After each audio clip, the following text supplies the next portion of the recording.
sir.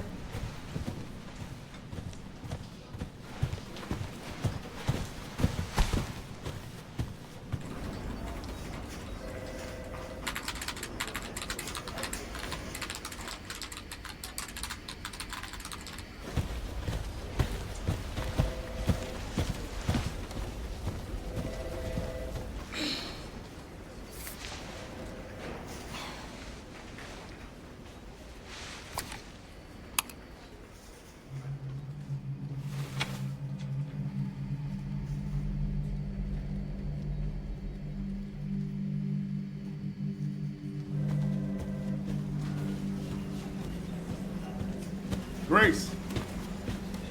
Grace! Grace Ashcroft. Yes? My office. Oh, coming.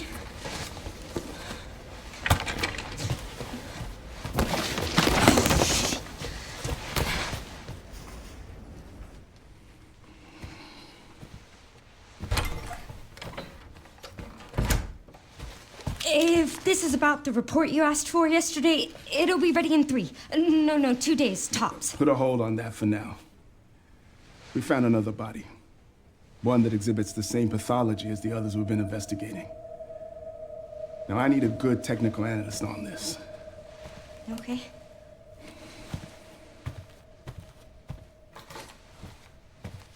I need your eyes on the crime scene. The Renwood Hotel. Look, I know that's where your mother was murdered. And I know it'll be upsetting for you.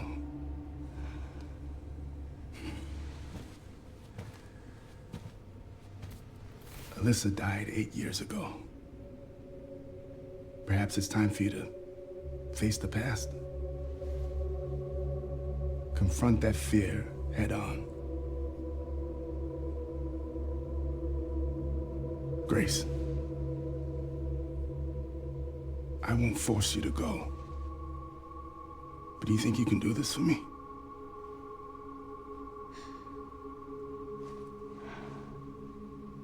Investigate that crime scene and report back to me with your findings.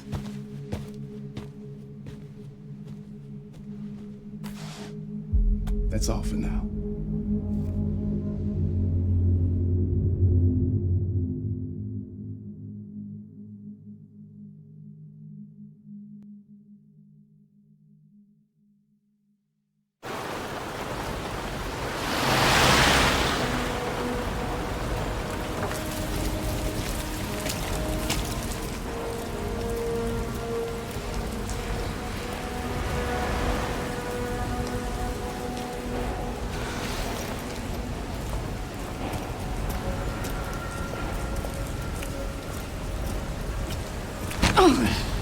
Sorry.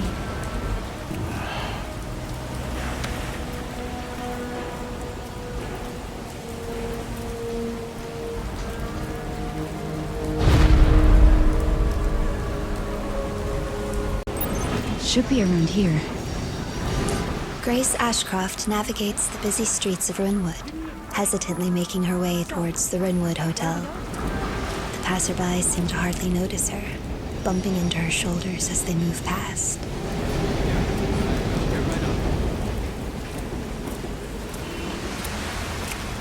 Did you hear Eric was promoted? That asshole? She briefly pauses to read the city guide.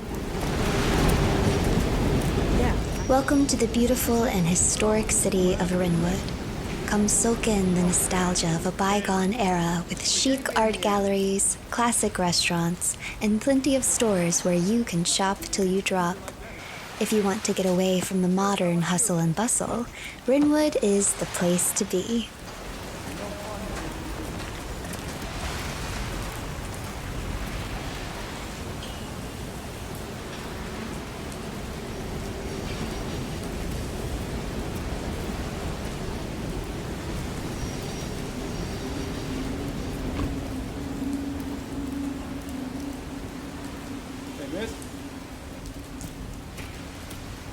Hey, that's a restricted area. You can't go in there. Why? It's an active crime scene. Oh, right. Sorry. Just a sec.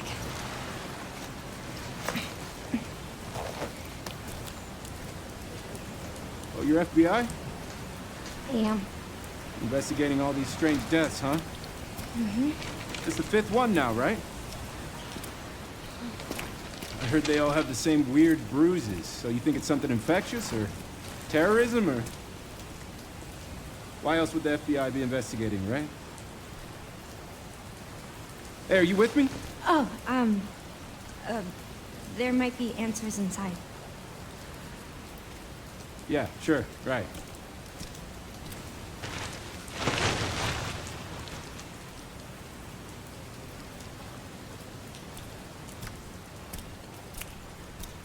Be careful in there. Whole building's condemned. Word is they're finally gonna bring the whole place down. Yeah, thanks.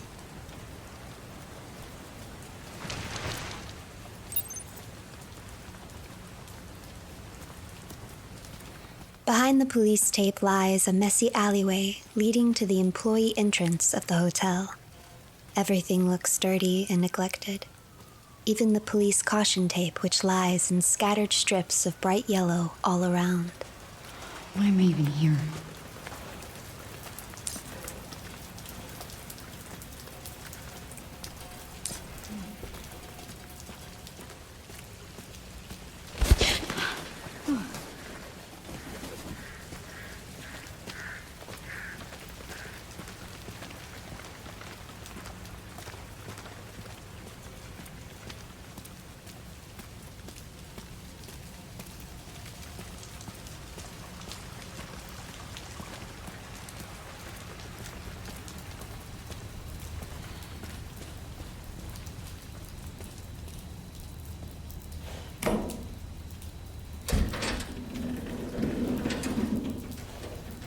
There's no electricity, so Grace uses her flashlight to cut through the darkness.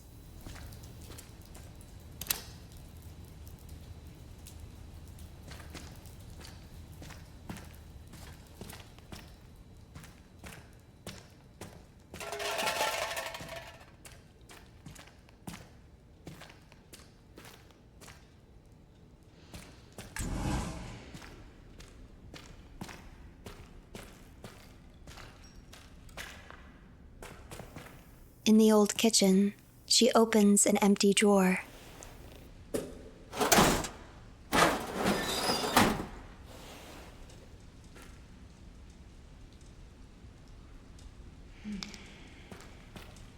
She peeks inside at the spoiled contents of the fridge.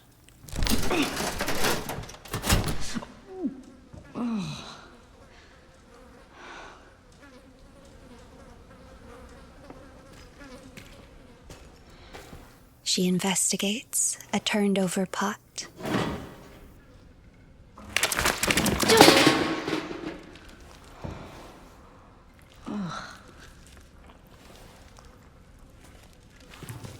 She couldn't stall forever.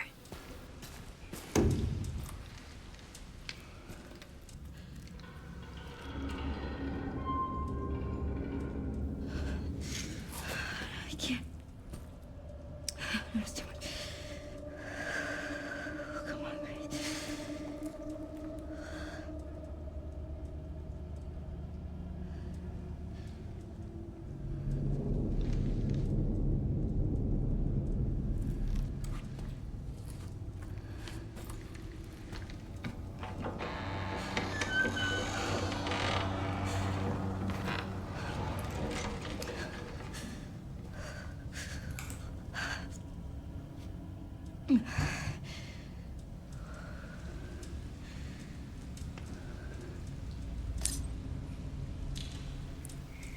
Grace takes a moment to review the investigation report.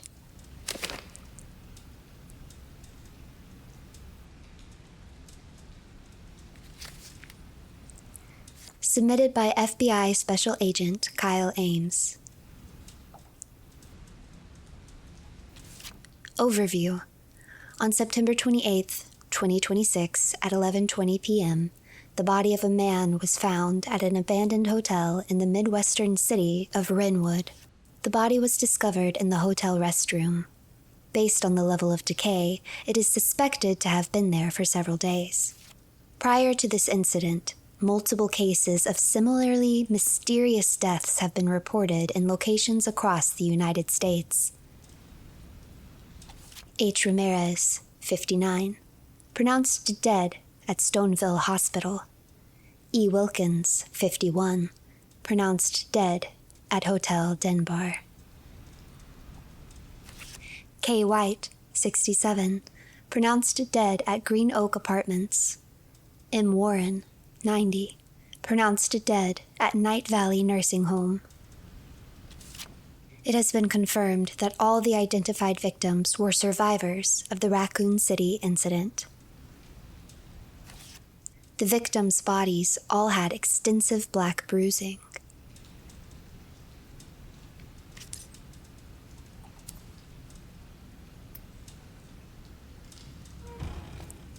Looking around the burnt remains, she notices a few strange details.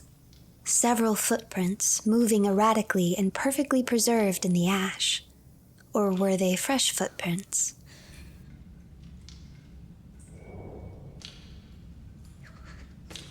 A nearby table also shows strange scratches without any certain pattern.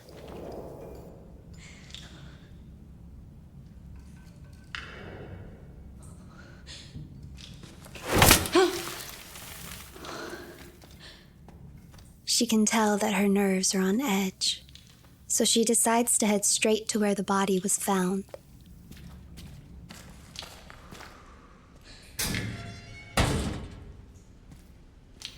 She inspects the bathroom carefully.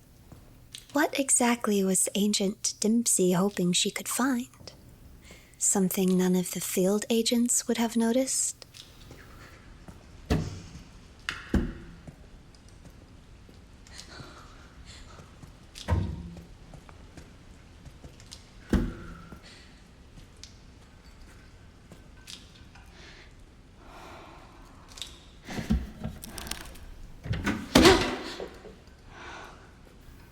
Hopefully there wasn't anything hidden in the toilet.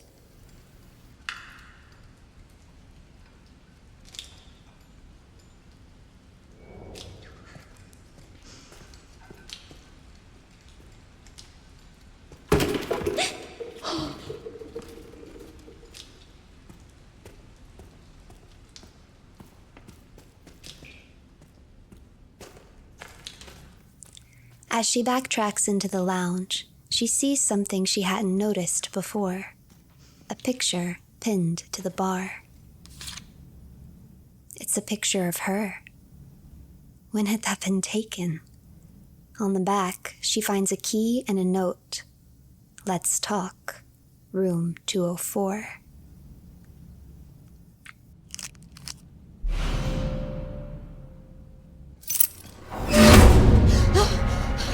Who's there?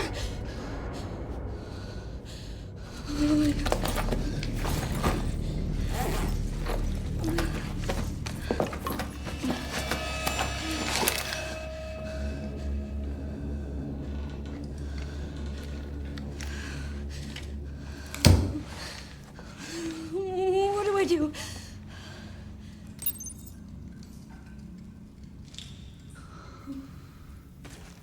She cautiously moves towards her now only viable exit, a door that leads to the lobby. Sure enough, the key she found unlocks it. Perhaps she can find another way out.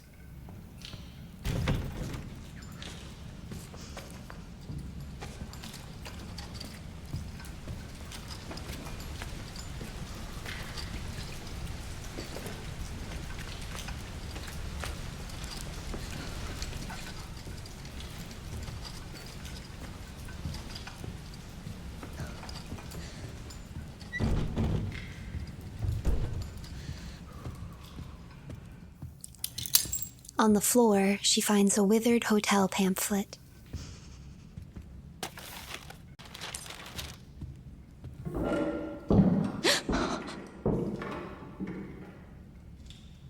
The Rinwood Hotel has been welcoming guests from all walks of life since opening its doors in 1928.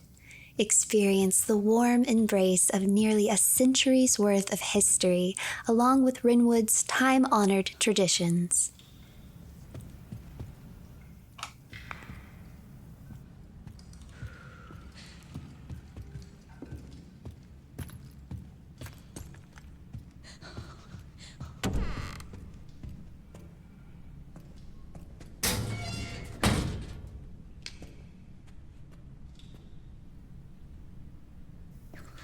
Besides empty lockers and drawers, Grace finds a notice of closure in the hotel office, as well as a map. The notice reads, "To all employees, following the recent incident, management has been working hard to restore public trust. Unfortunately, due to the extent of the damage, it is unclear if it will still be possible to reopen. Consequently, it is with great regret that we must announce the official closure of the Rinwood Hotel. We apologize greatly for the impact this may have on you and your families, and wish to extend our heartfelt gratitude for the support and hard work you have brought to the long-standing business."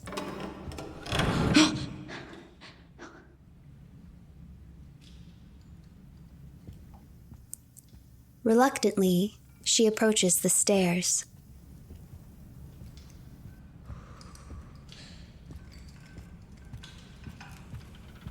There's an emergency exit that she spotted on the map.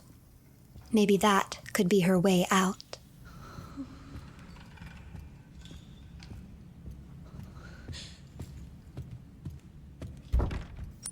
Of course, it was locked.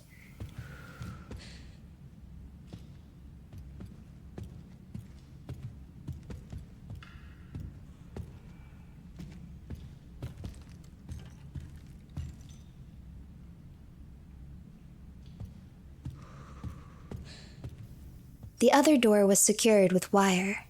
She'd have to find a way to cut through it.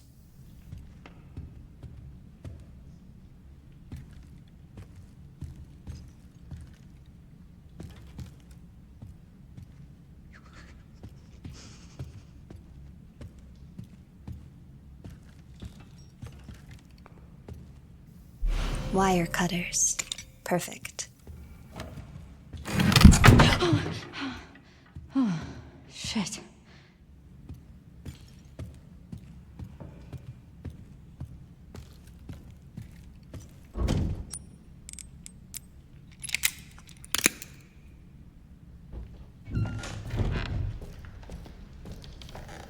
This area of the hotel showed the worst burn damage yet.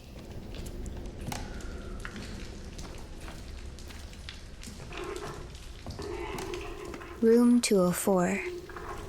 Where else could she go?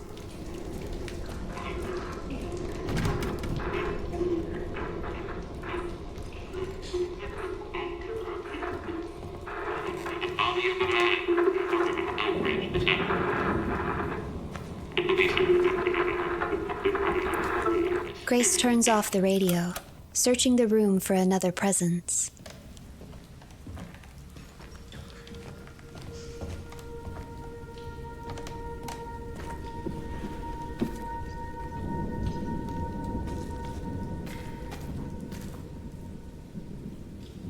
She sees something suspicious on the bed, but first she decides to clear the bathroom.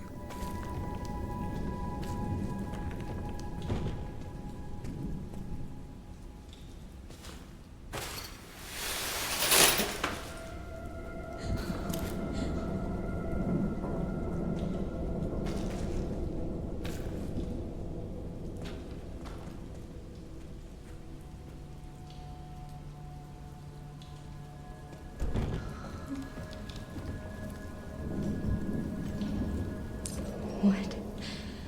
Who? There were photos of her and her mother scattered over the bedsheet.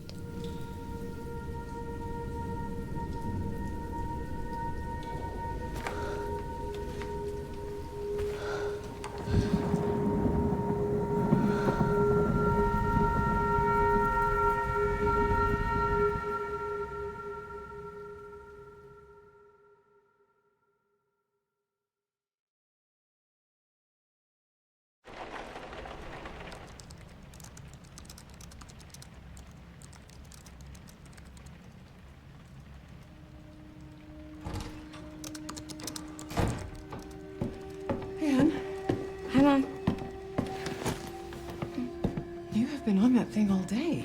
Well, if you're gonna work so late. Get some sleep, eh?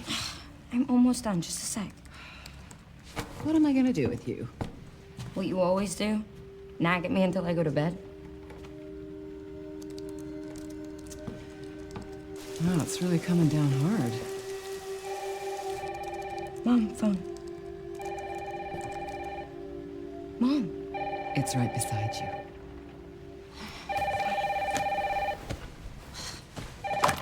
Hello? Miss Ashcroft? Yes.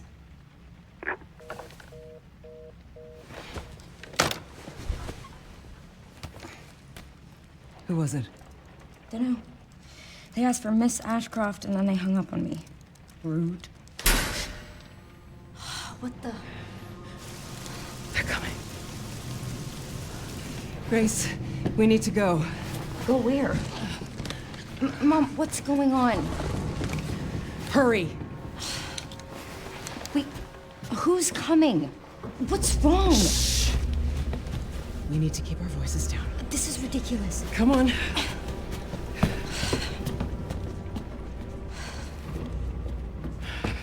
Tell me what's going on. Now is not the time.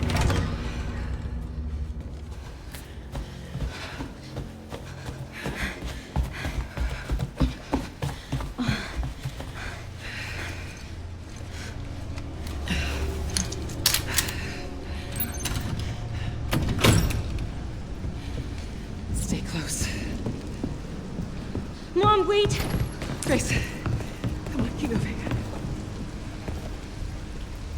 I'm coming! Grace, hurry. Keep moving.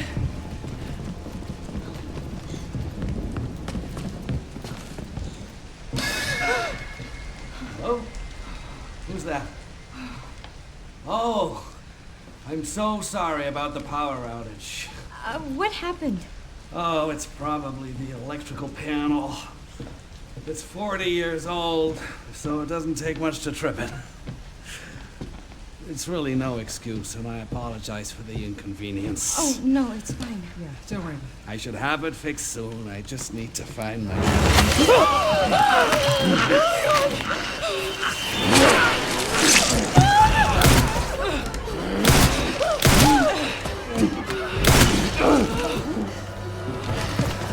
What the hell, Mom? No, Grace, no. Grace, stay close to me. Are you gonna tell me what's going on? Mom, what are you doing? Something important.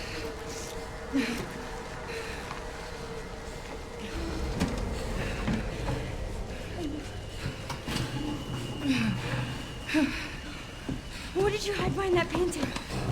I'll explain later. We need to find another way out.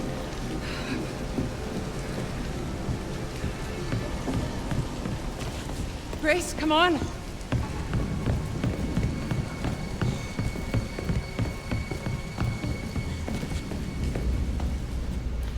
Come on in here, Grace. I'm calling the police. No, don't go. Hello? Yes, I want to report a murder. No, murders. Grace. Yes. The Renwood Hotel. Yes. Hurry, please. The police are on their way. Oh, my God. Mom, I feel like I'm going to throw up. Grace. Grace, look at me. Grab my hands. Okay, look at me. Look at me. In. And out. Breathe in. And out. Oh, Grace. I promise you, I will explain this all to you one of these days.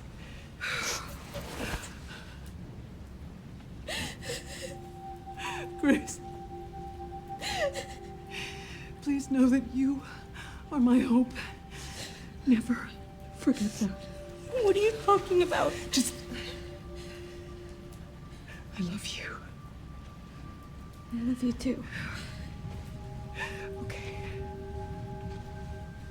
Mom, I'm scared. No. We need to find a way out of here now. But we don't have any of our stuff, We Mom. can come back for it later, Grace. I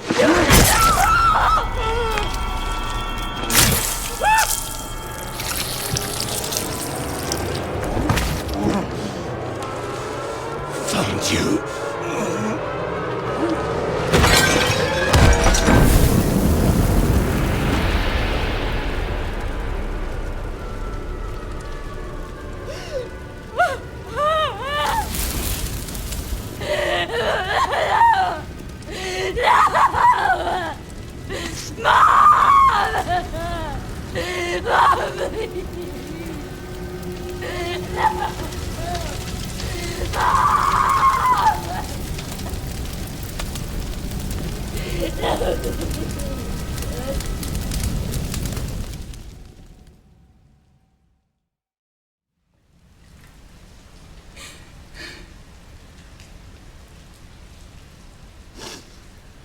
So sorry, Mom. This is not my fault.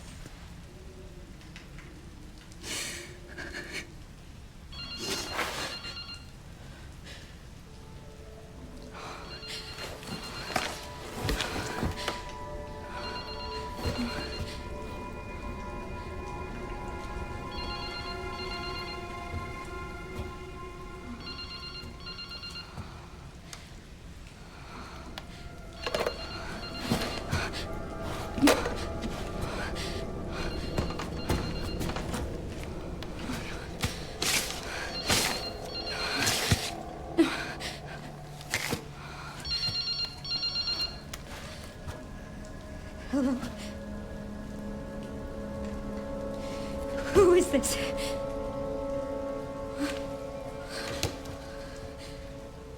I need to get out of here.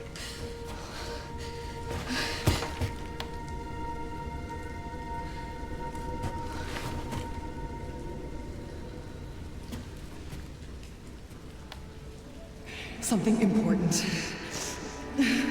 I'll explain later. Where did you hide behind my painting?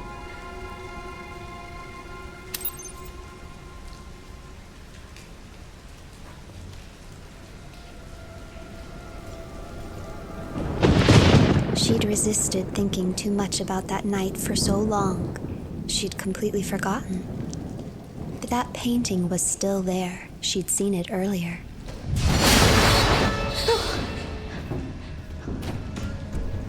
Grace heads to retrieve the contents hidden behind it.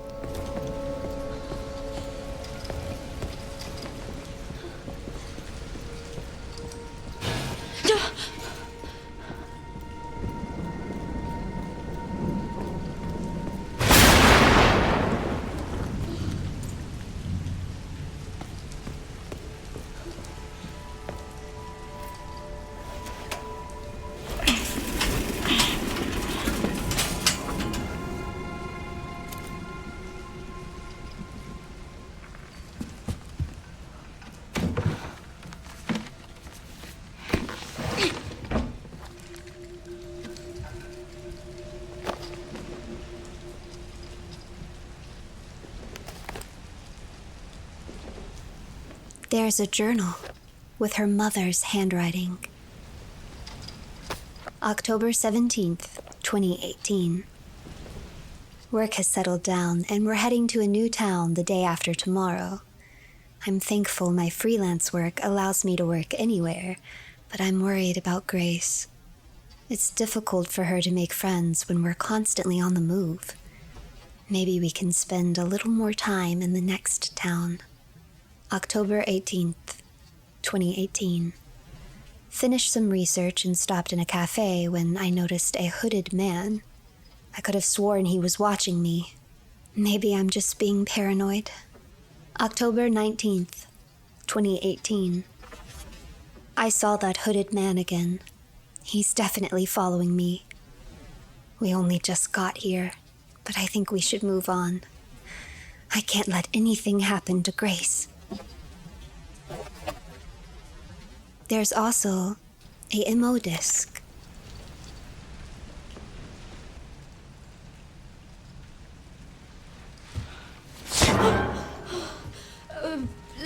sorry, officer.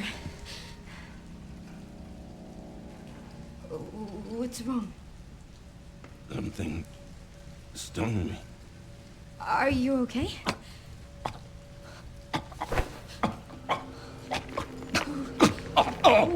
What do I do?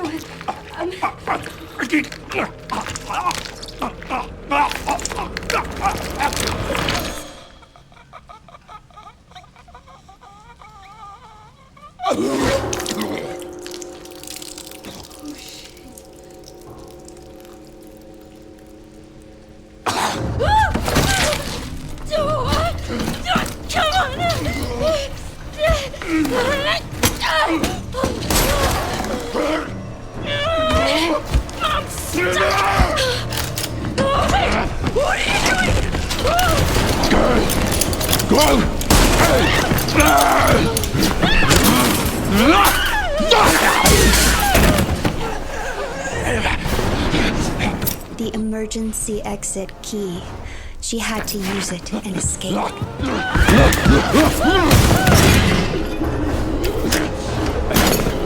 Get away! Get away from me!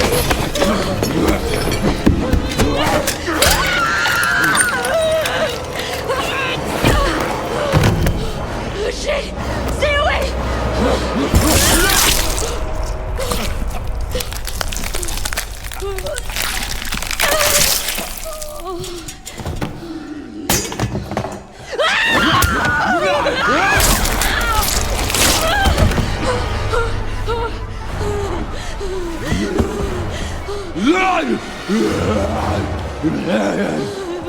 What the hell? What the hell?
Is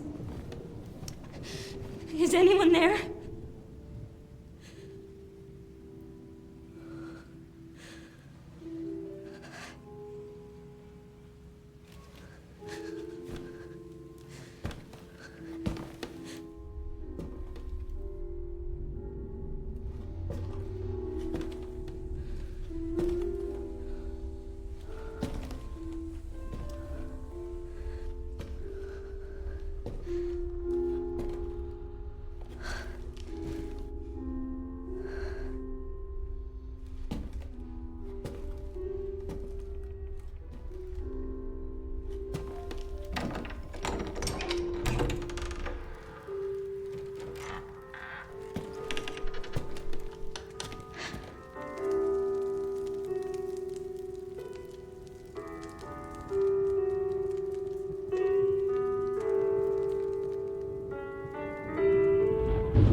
Hello?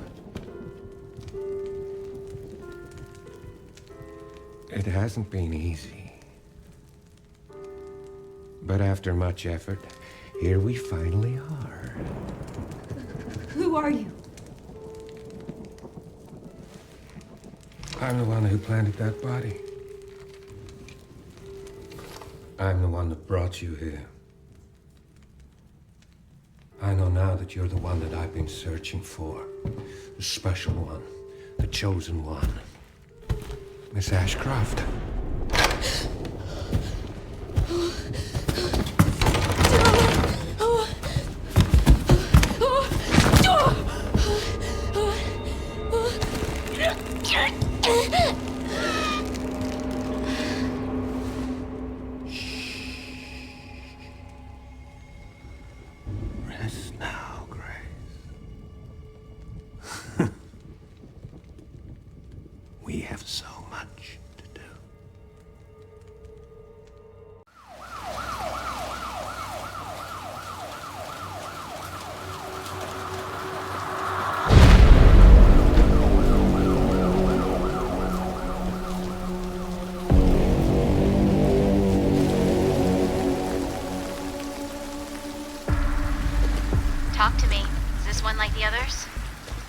same black blotches.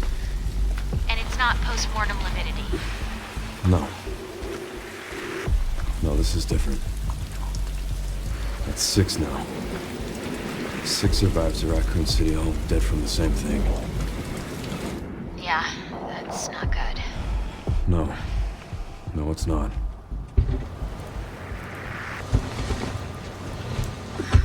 But I have something for you. The team has settled on a person of interest. Someone with ties to Umbrella. Victor Gideon. Who is he? A former T-virus researcher. Hey, I just got a report of a missing police officer. It might be unrelated, but he disappeared near where the 5th body was found. You there, Leon? Yeah. I'm here. You okay?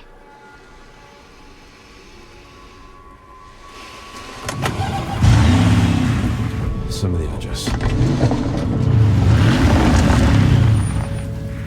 Check it out.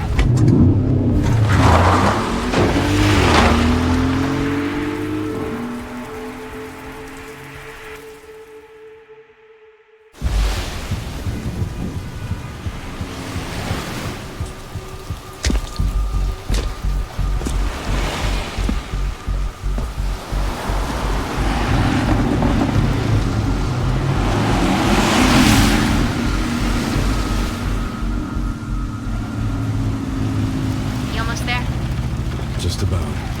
Stuck in traffic.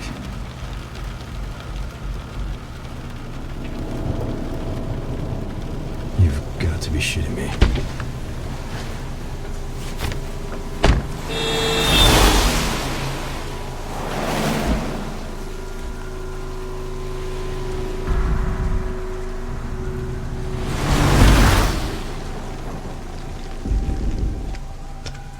What's going on?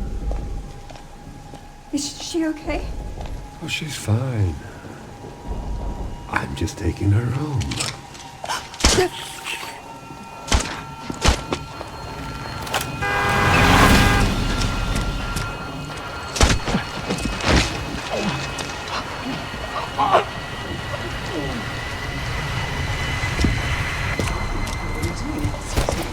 Leon, what's your sit rep? I'm going after Victor. Don't do anything stupid. Me? Never. Whoa. Hey, what the hell, lady? Help me! Are you okay? What are you doing?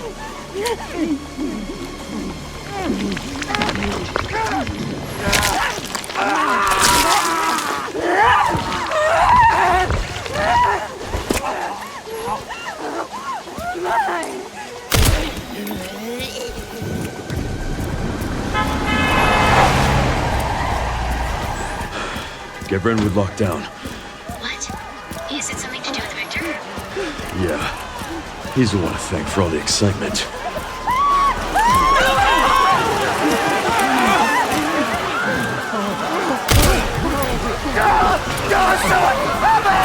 Shit! He had to hurry, or all of this could get even worse. He rushes after Victor, nearly missing the wrecking cars and newly formed zombies.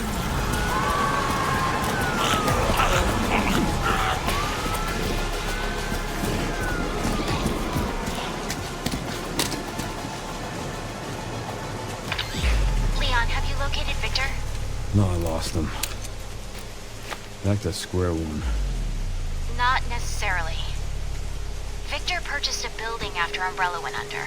The Rhodes Hill Chronic Care Center. I'll send you the address. Leon, we're running out of time.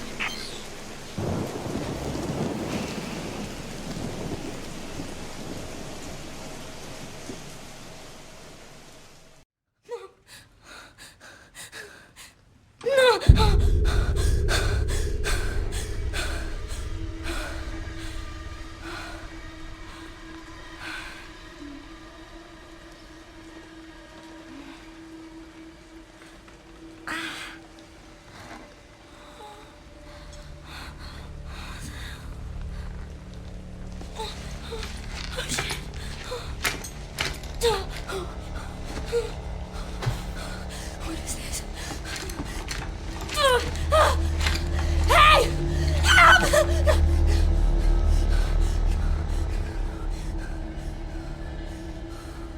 Where does it come?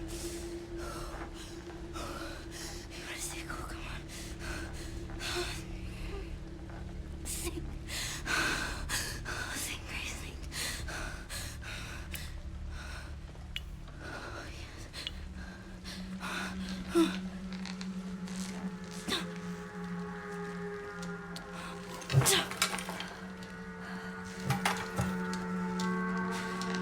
Oh, yes.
Happened. Grace finds notes on a nearby table with some answers. Progress notes. 2203. Began blood extraction. 2205. Checked pulse. No abnormalities. Where the hell am I? 2211. Administered Dexafil. 2218. Condition stable. Ready for further examination. The header on the note read, Rhodes Hill Chronic Care Center. That must be where she is. Without light, she can hardly see in the dark halls.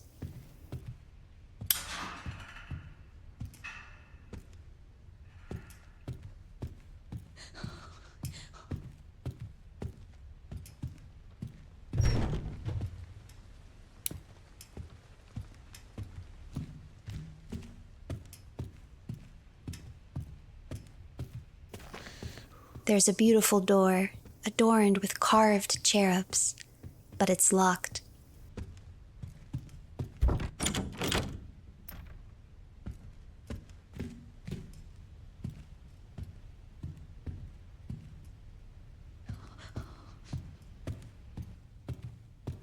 Following the light, she finds a metal gate, but the box to operate it is missing a fuse.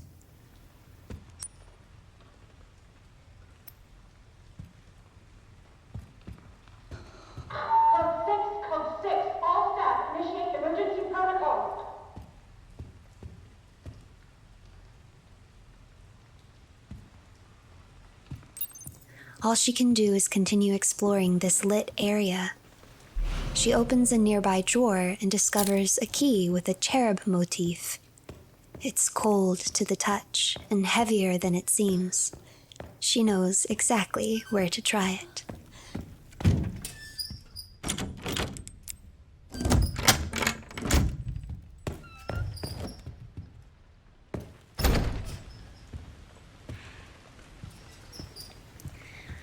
The room looked surprisingly nice, but where was everyone?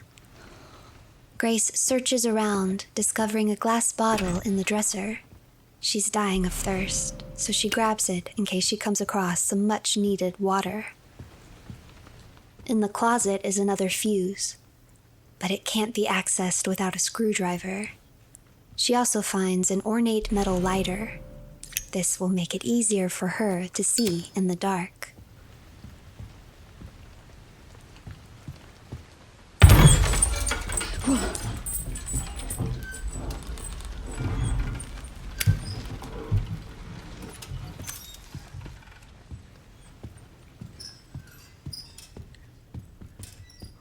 First, she searches the room she'd passed earlier, 202. It appears children stayed here at one time. She spots an ominous children's book and decides to thumb through it. Harriet Jones, Shadow Ghost. Art by Matilda Harris. Have you seen the shadow ghost hiding in the dark? Have you seen the shadow ghost staying from the light? Have you seen the shadow ghost? Because she's been watching you. Stay in the light. The last page seemed to have been sprawled in blood. Who would let their child read such a thing? From the pictures the children had drawn, Grace could see the book must have scared them. Poor things.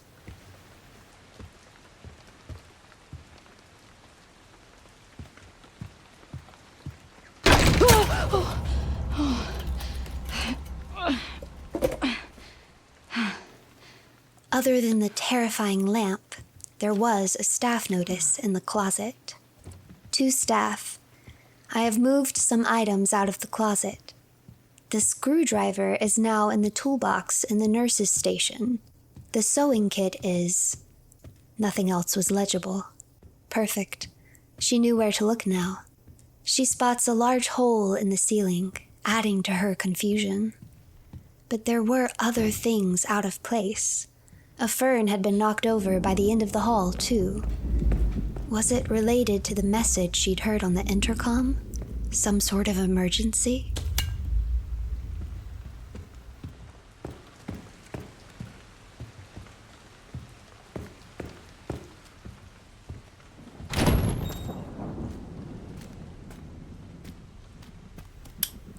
This must be the way to the nurse's station, but spotting blood and glass by the door, Grace approaches cautiously.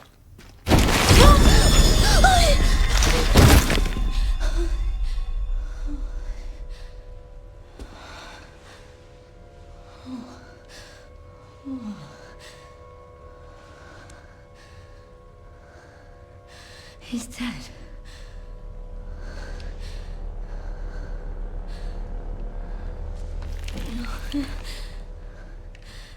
Infected.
monster.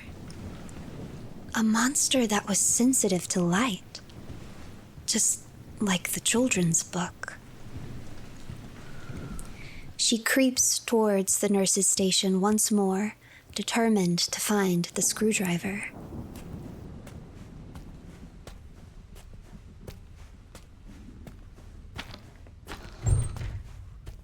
Oh my God. This looks important. Oh, maybe... Inside is carnage. Severed limbs and blood litter the destroyed station.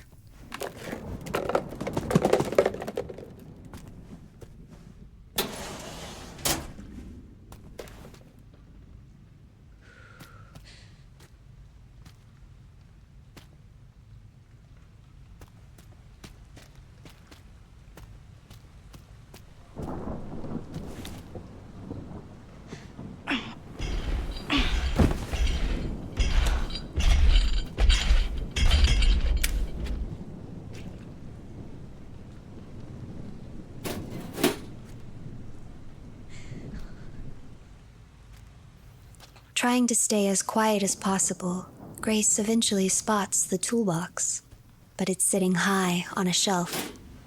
She'll have to find a way to reach it. She decides to move the cart as slowly as she can manage toward the shelf.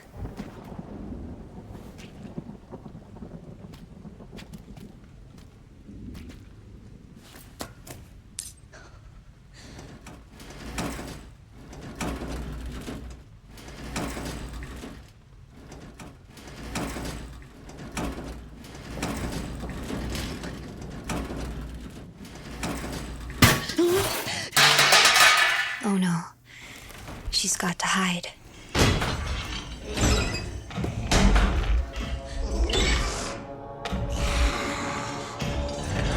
No, this way, not this way, not this way.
She'll be more careful this time.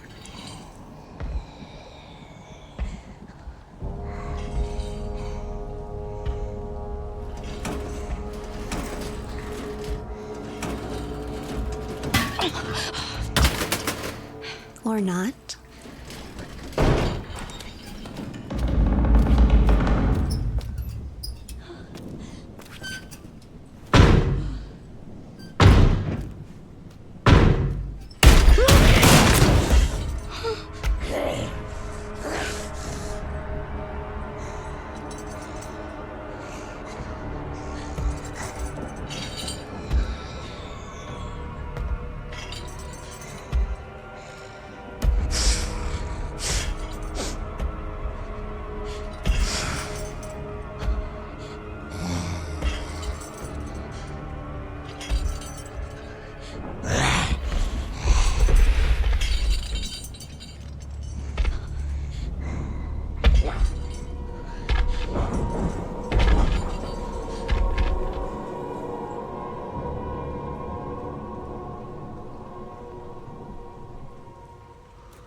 This was it, for sure.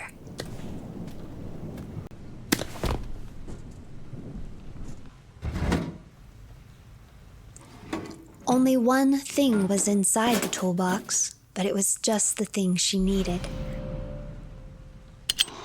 Yes. Grace slowly exits, headed back towards the fuse box.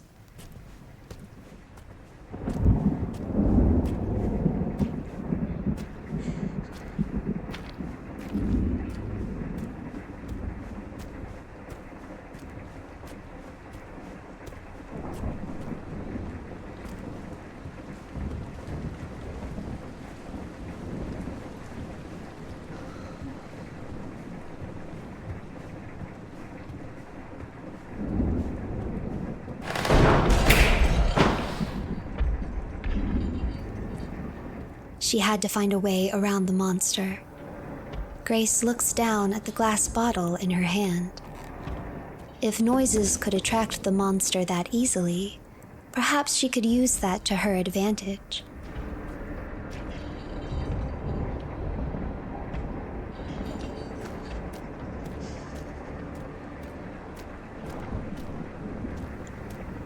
She positions herself a safe distance away from her destination, then tosses the glass bottle.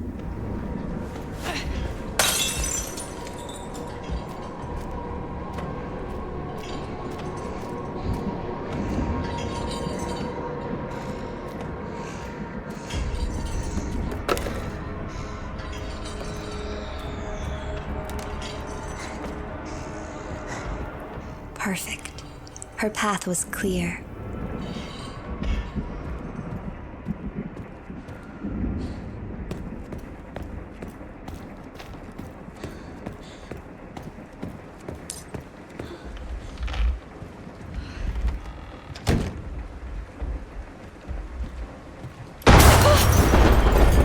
The storm must have popped a breaker.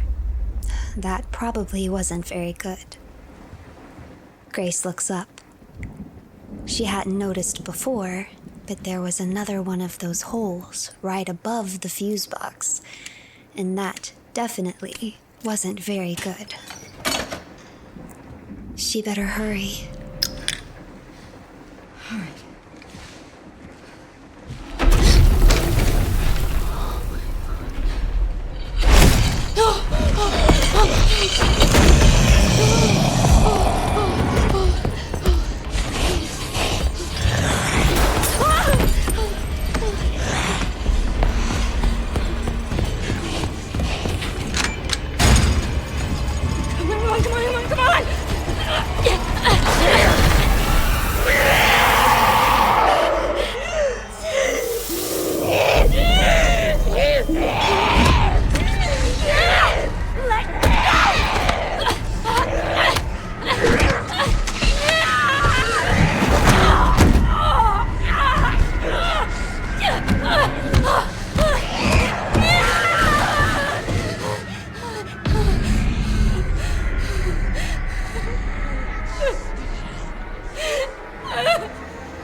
Mr. Kennedy, welcome.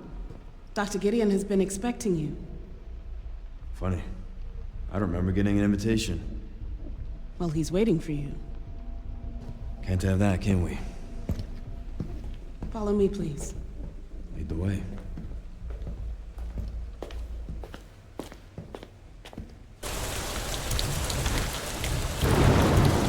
So how long have you worked for, Dr. Gideon? Not long. I just recently joined the team. We care for quite a few long-term patients here, all undergoing experimental therapies developed by Dr. Gideon.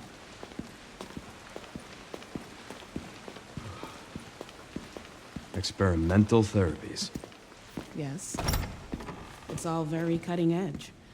The facility keeps a low profile due to the sensitive nature of the research. Oh, I bet it does.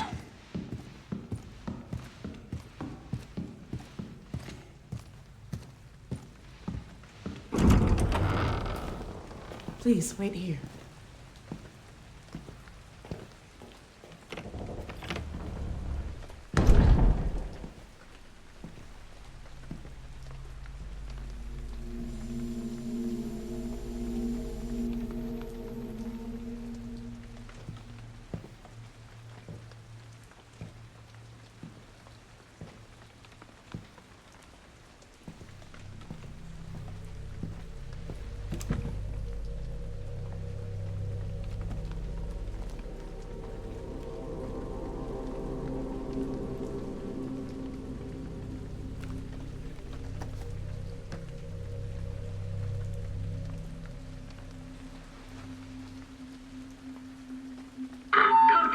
Code 6, all staff initiate emergency protocols.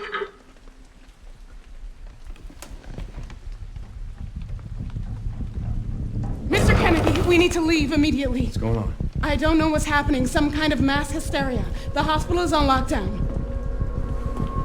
Doctor. Calm down.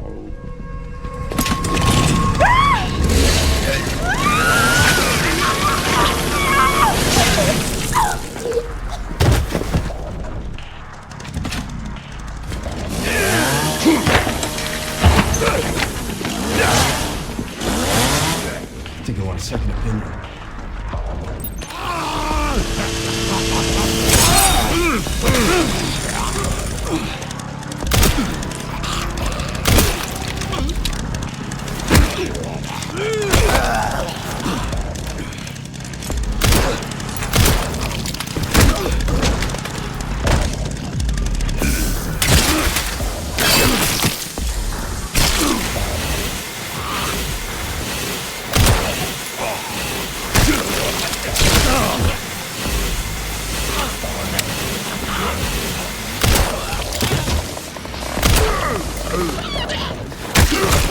As he fought off the zombies, Leon recapped the report on Victor Gideon that he'd been sent on his drive over to the Rhodes Hill Chronic Care Facility. Nice. Investigator Andrew Hughes, DSO Survey Team. Person of interest, name Victor Gideon. Age 54. Gender male. Nationality USA. I couldn't dig up much on Victor Gideon. What we do know is that he's a former employee of Umbrella and was involved in researching the T-virus.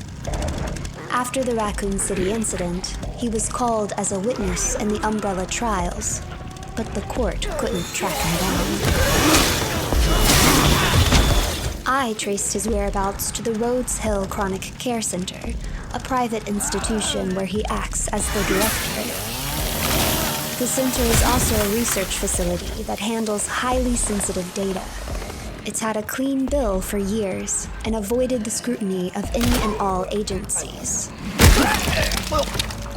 Additional notes: Rhodes Hill Chronic Care Center was once run by the Spencer Foundation. I'd be surprised if we didn't find something off about the place. Something off, huh? That was one way to put it.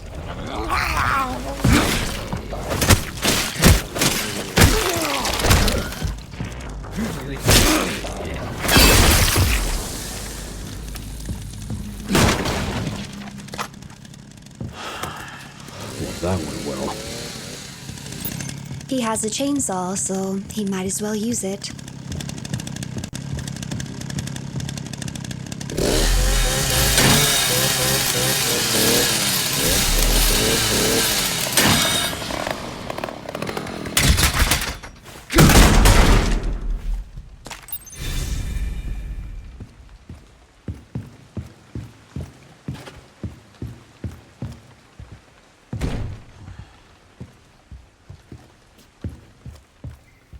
He better report the situation.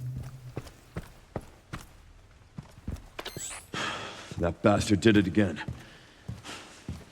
How are things on your end? I just hacked into the center's network. Good. Good. Can you find me the floor plan? I'll see what I can do. Well, in the meantime, I'll try to track him down. Keep me posted. Will do.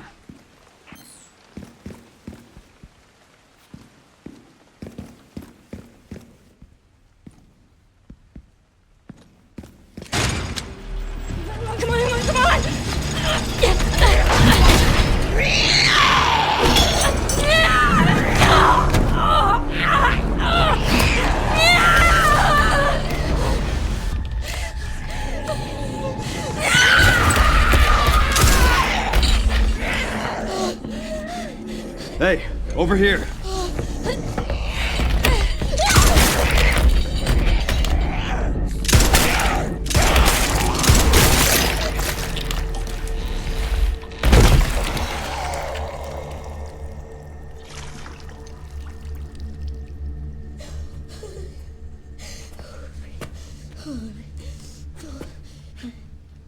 You okay?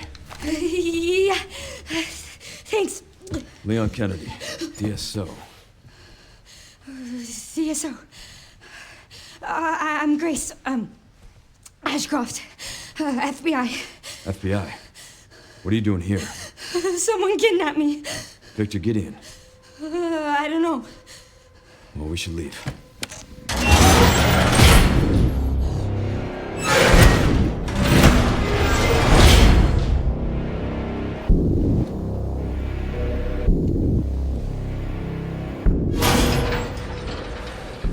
What does Victor want with you? What? Grace. What do you mean? He grabbed you for a reason. Wait, you're DSO.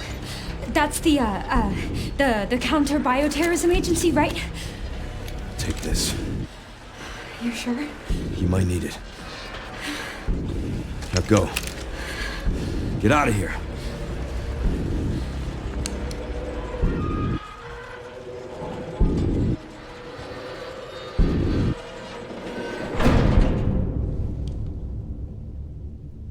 She won't get away, you know.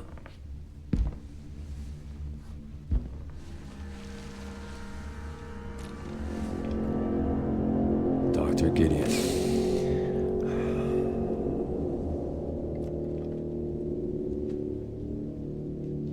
So nice to finally meet you, Leon.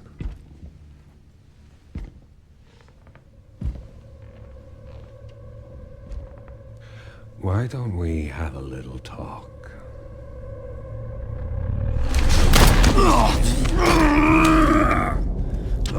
Too slow.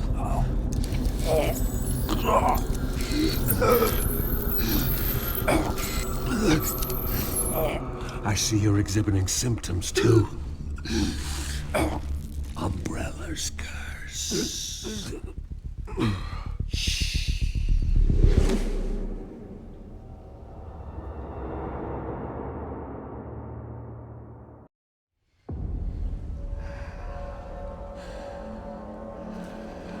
I'll be fine.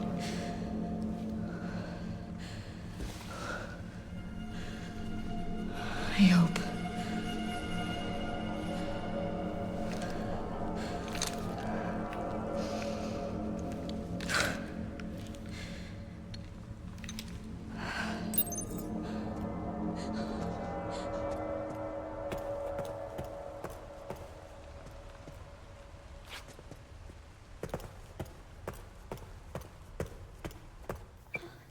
Most of the exits now appear to be locked behind gates. She sees a strange door with 3 indents and checks it out. The moon, sun, and stars. This looks like it leads outside. Grace just needs to figure out how to open that door.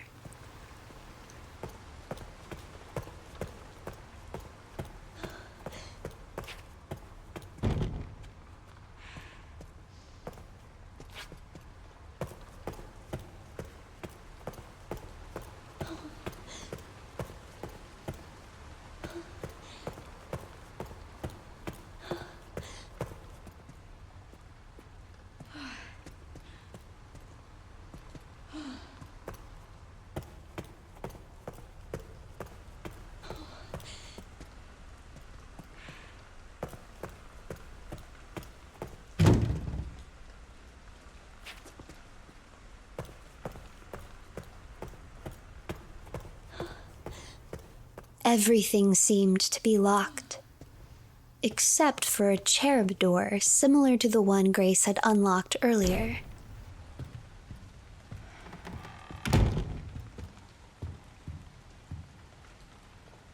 It appeared to be some sort of guard office.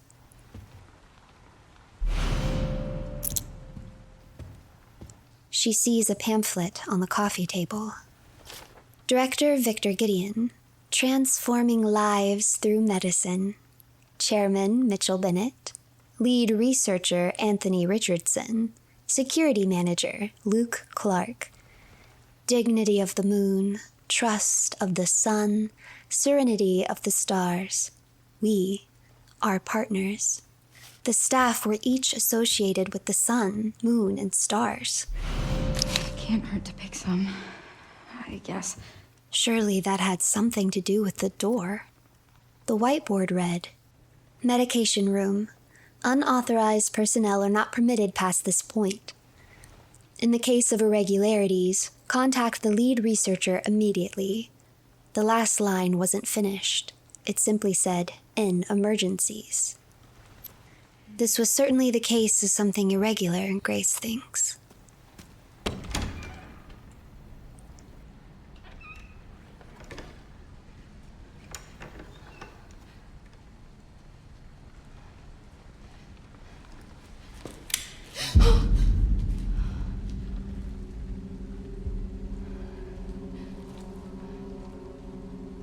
Oh, God.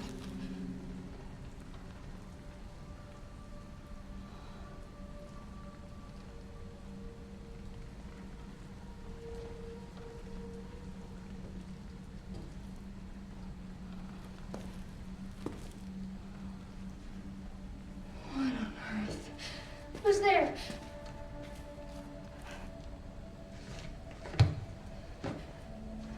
Is someone there? Oh, I'm sorry if I surprised you.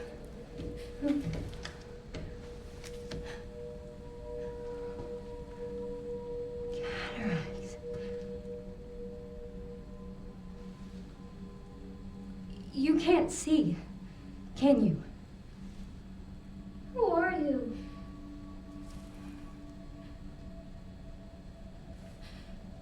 Was there someone in the other cell?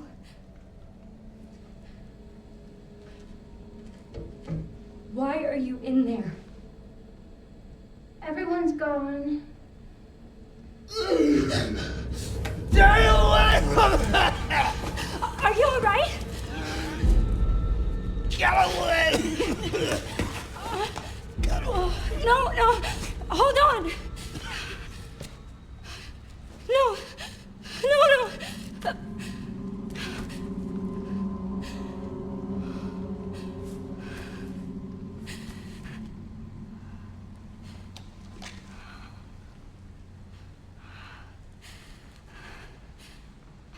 I'm sorry.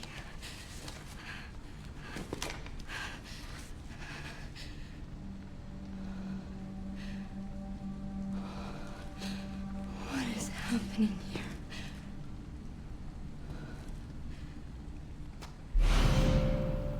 He was holding a golden keycard that was now covered in blood.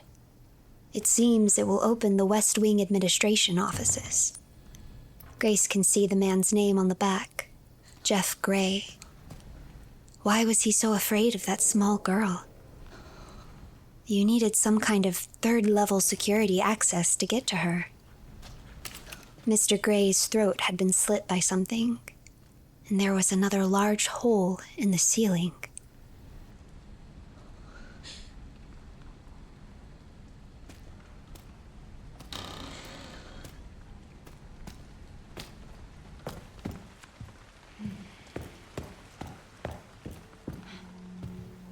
She heads towards the West Wing.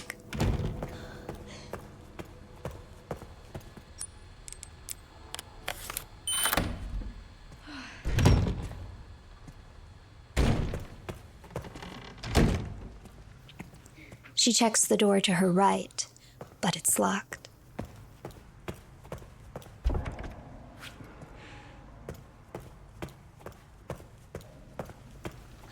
To the left, she rounds a corner to find another door. It's decorated with a unicorn carving and has a strange indent, but she can't open it.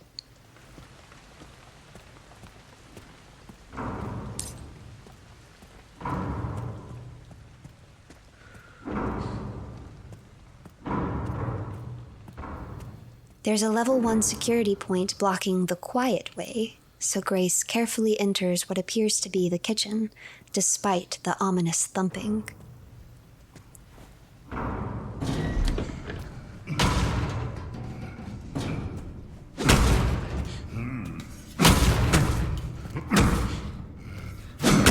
Her instincts tell Grace she'd better stay out of sight.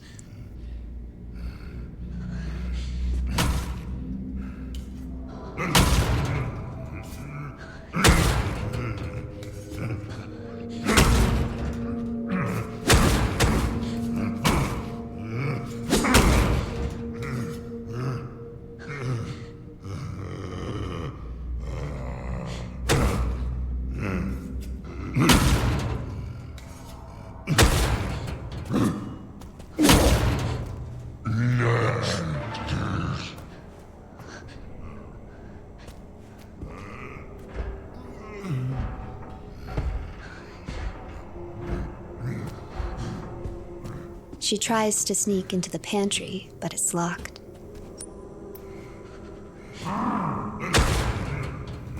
She'll have to get by the chef somehow, but there's a cart blocking her way.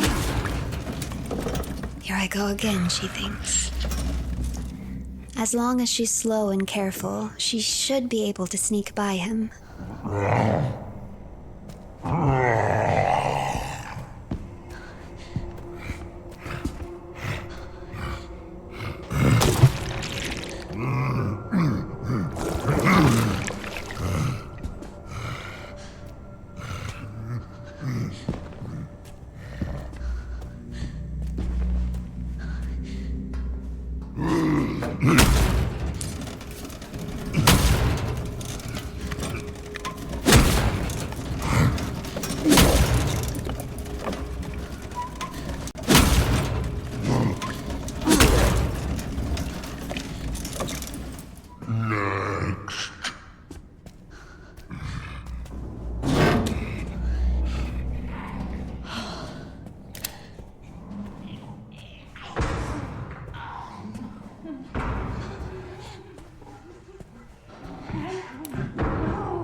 Grace's instincts tell her not to mess with the maid in the bathroom either.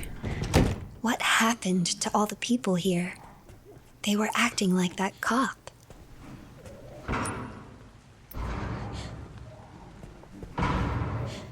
She hears a man down the hall in the direction she wants to go, flipping on a light over and over. If she turned a light on over on this side, could she get him out of the way?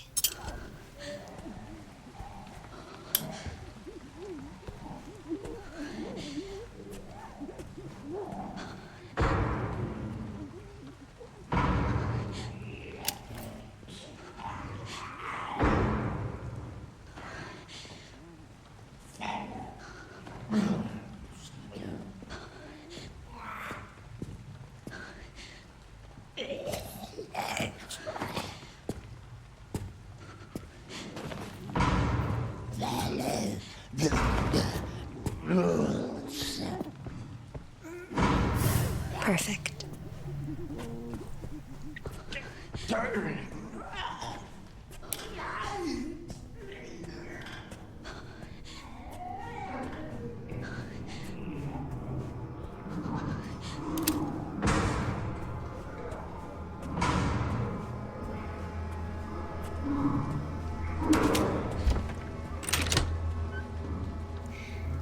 Grace manages to open a path for herself back to the central hall, but going back there won't help her for now.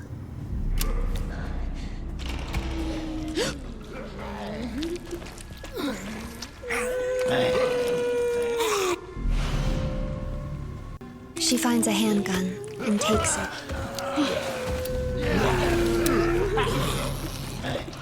Bullets. She'd caught at least one of the creature's attention, so she shuts the door behind her and attempts to hide.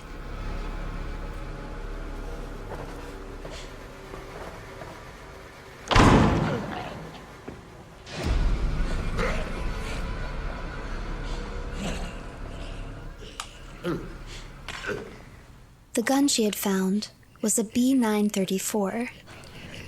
It was an American version of the high-grade Italian military firearm developed shortly after World War I. Perhaps it's the Rhodes Hill Chronic Care Center's primary self-defense weapon.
The coast seemed to be clear.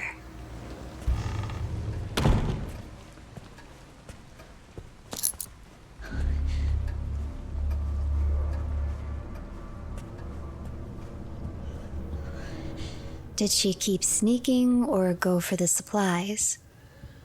Maybe whoever was up the stairs wouldn't hear her.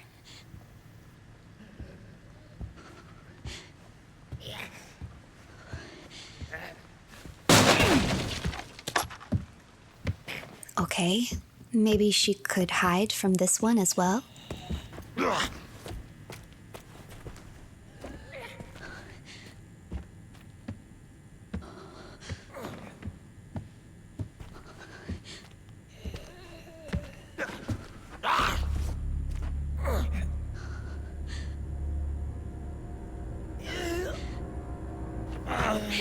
Apparently not.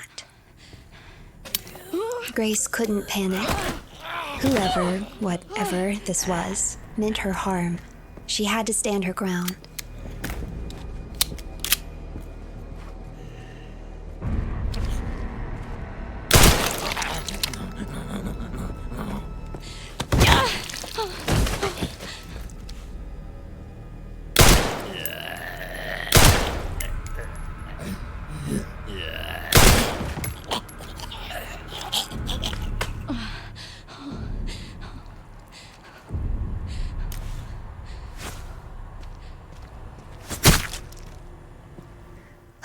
Dead.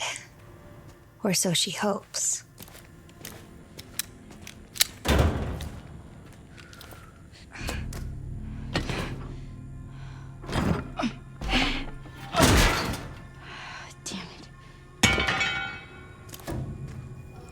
She'd broken the wheel, but maybe with a wrench she could still get the door open.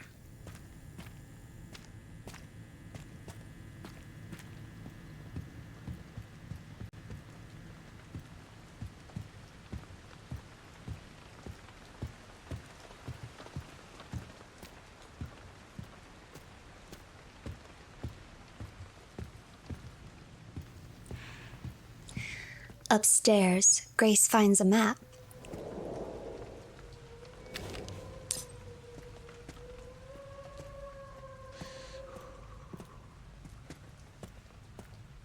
Once again, the quiet door is locked, so she's forced to open the door into what she can see on the map is the bar and lounge, where all the noise is coming from.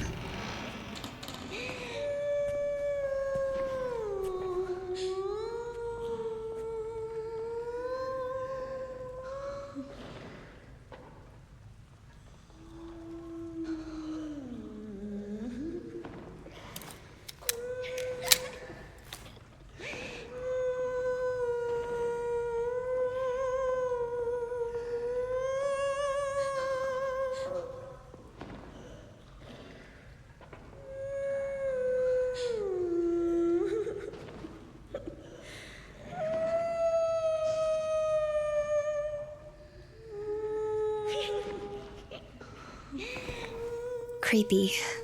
She decides to sneak past.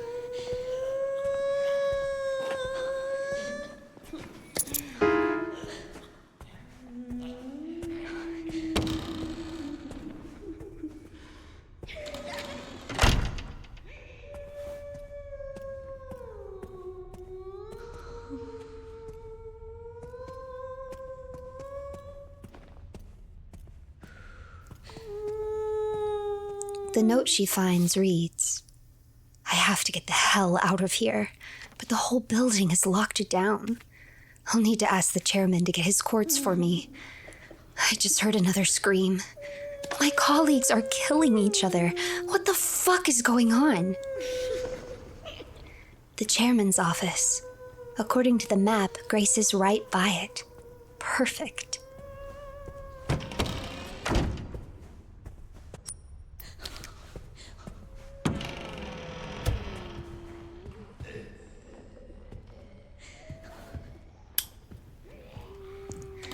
Right away, Grace finds a strange trinket box. It's elaborately crafted and adorned with a unicorn emblem. It rattles when she tilts it. Opening it, she discovers an antique red gemstone, gleaming eerily like fresh blood. It looks similar to the indent on that unicorn door, which Grace now knows leads to the parlor. She'll have to try and open it if she runs out of other leads. There were indents from writing on a notebook nearby. If she had a pencil, she could maybe decipher what had been written. A strange puzzle box was in the corner, adorned with moon, star, and sun symbols. That had to be it, but she didn't know the code. Near it was a printed email from the chairman, Mitchell Bennett. It read, "Subject, personnel change, from Mitchell Bennett. The new hire showed promise at the dinner meeting last month. Have his clearance bumped up a level and get him set up to work on the project. Send the current researcher for processing while you're at it."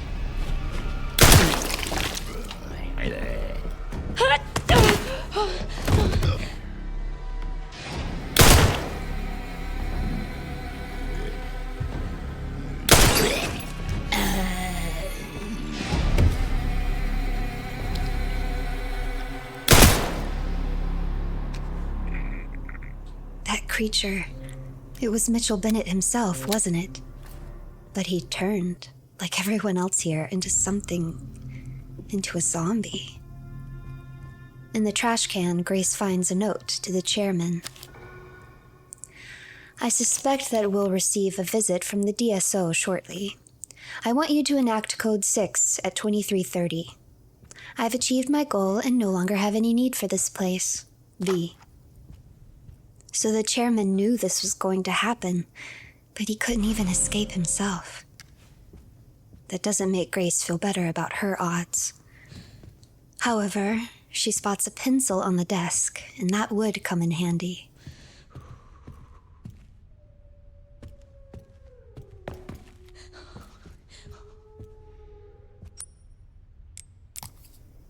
Using it, she's able to reveal a series of words. Moon, sun, star, moon. It had to be the solution to the puzzle box.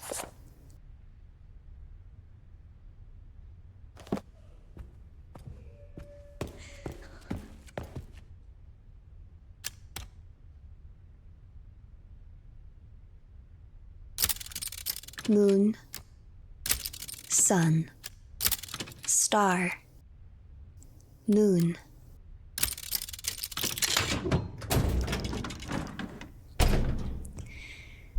It contains a cubic device made of quartz, adorned with a moon symbol. It looks like it would fit perfectly in the door.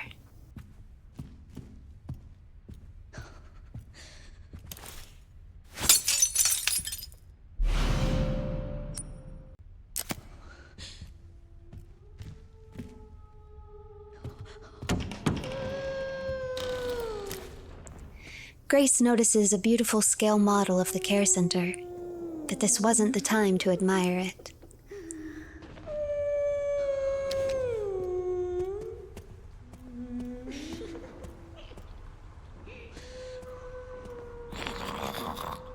Another one, right on her path.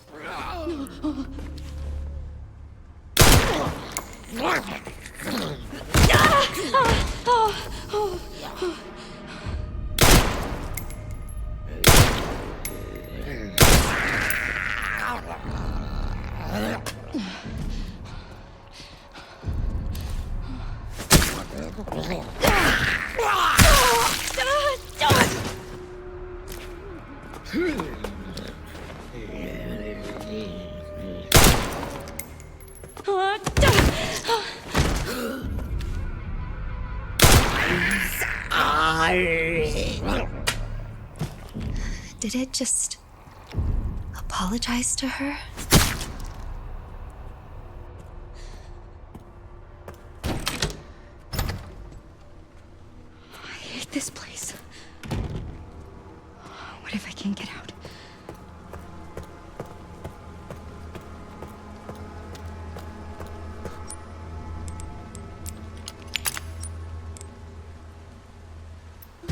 Perfect fit.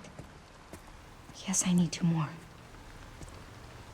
She needs to find a way into the lead researcher's and security manager's offices next. Surely the sun and star quartzes will be there, but for now, the only new area she has access to is the parlor, so she heads there.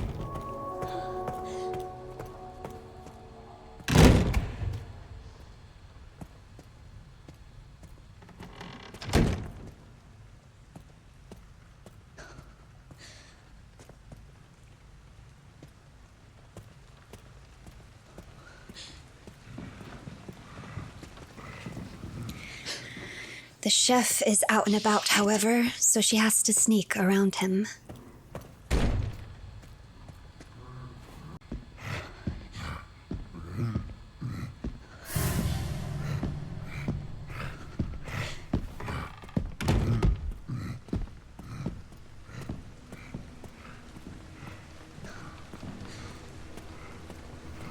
Sure enough, the red gem gives her access to the new room. Weird. How do people normally get in here?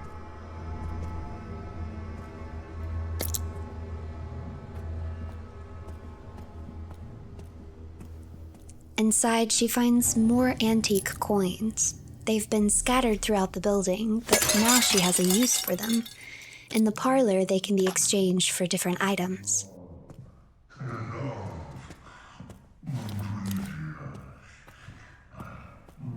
First, she purchases a pouch so she can carry a few more items on her person.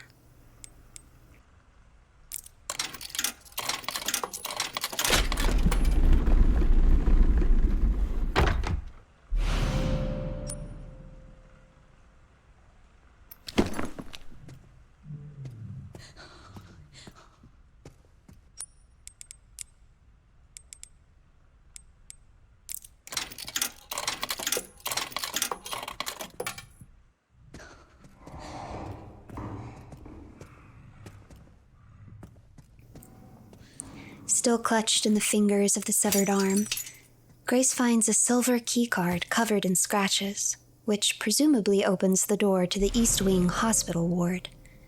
Oh, sorry about this. This time, she doesn't check the back for a name. She doesn't want to know.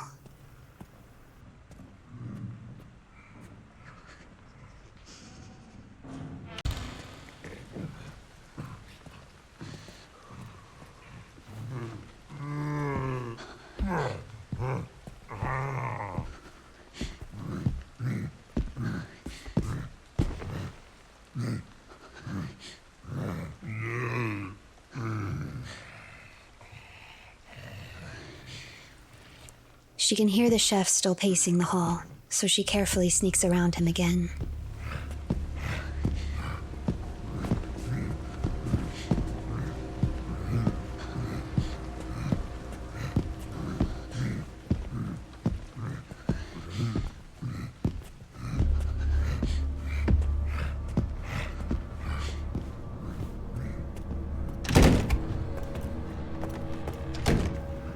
Grace decides to check on the young girl again, locked up all alone.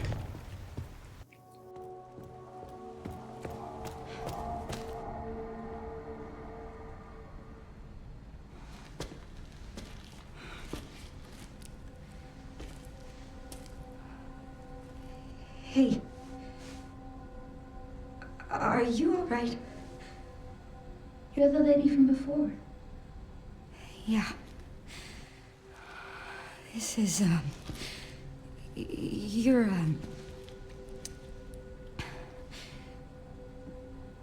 did anyone hurt you?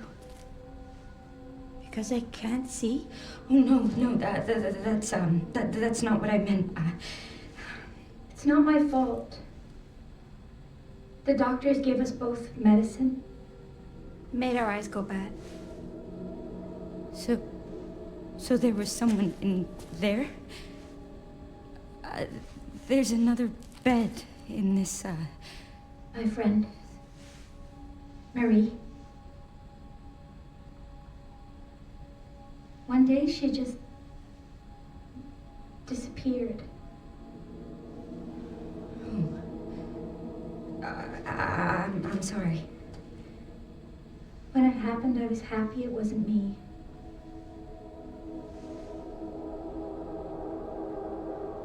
Is that bad?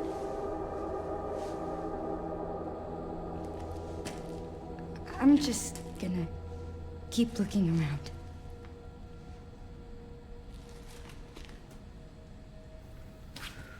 Now she has to investigate the East Wing. If she can find a map, maybe she can make short work of finding the offices she seeks.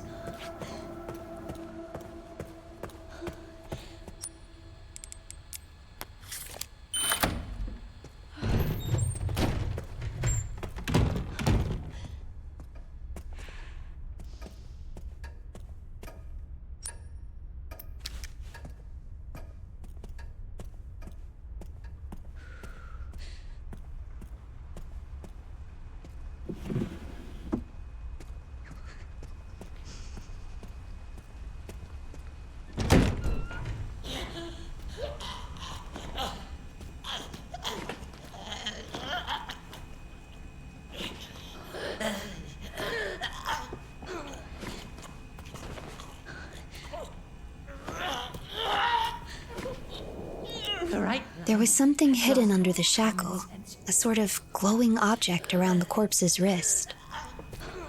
The pancreas moves parallel on the shell.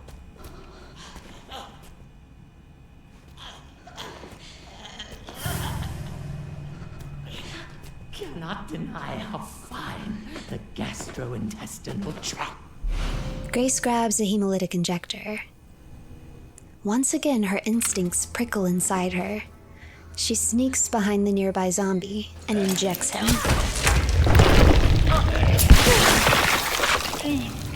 That's too effective. It seems to be a special drug capable of destroying infected blood cells.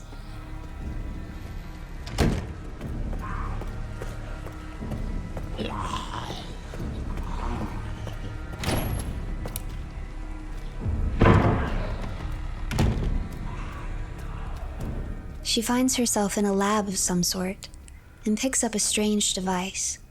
It appears to be a blood collector. A device that can not only collect blood, but also be used to create other items. She then finds a blood specimen containing mutated blood, right next to a laser microscope capable of analyzing it. So she does just that. Looking it over, she realizes she can craft not only more hemolytic injectors using the infected blood she finds, but also handgun bullets.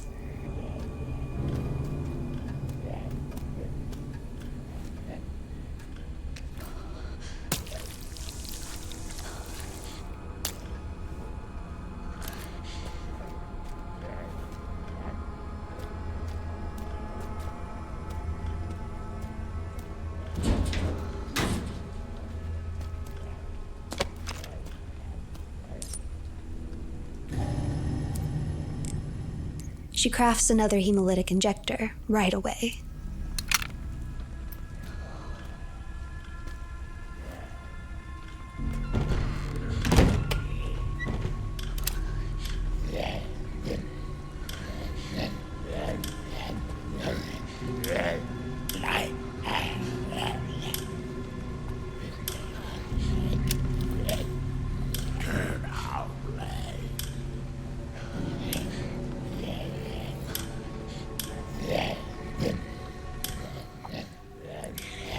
In the hall, she encounters another light switch-obsessed zombie.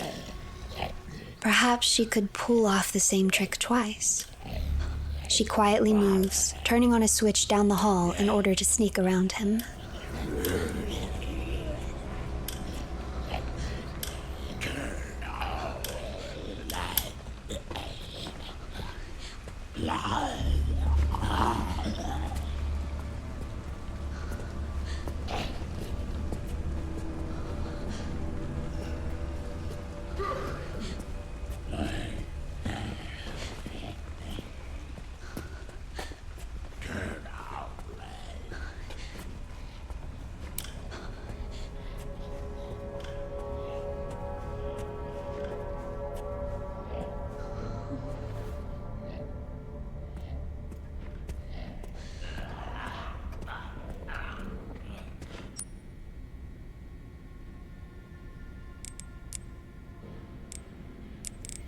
Three zombies come at her at once.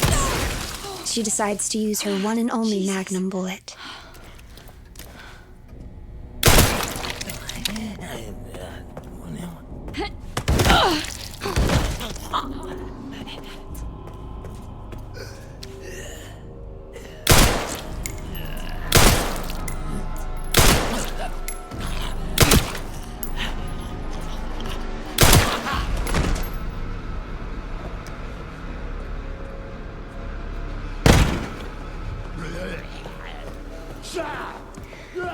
A zombie who seems to be sensitive to noise bursts through.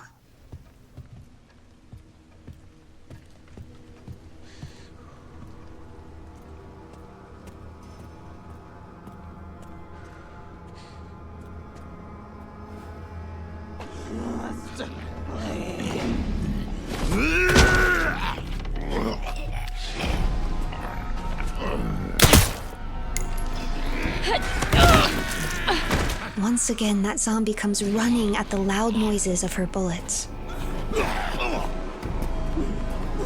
God damn it!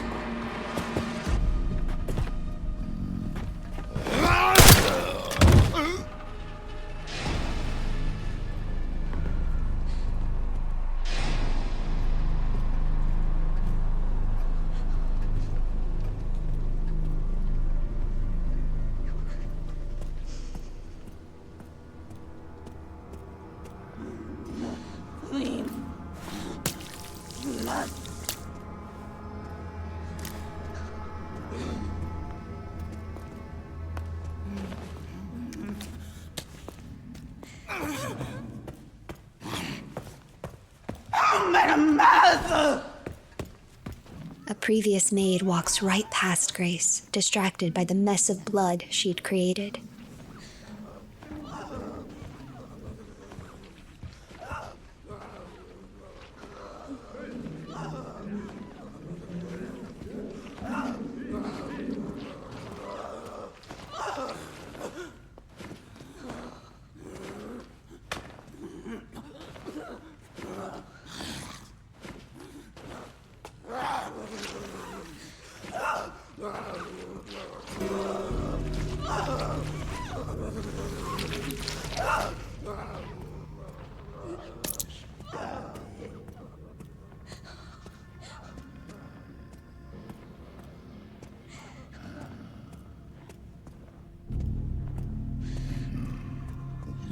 So loud.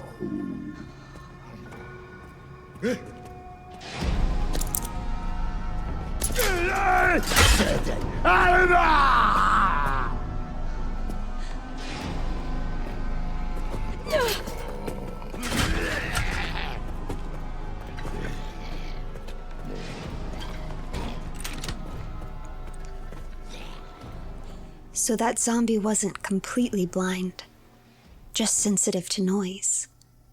But it gives Grace an idea. She still has a glass bottle, after all.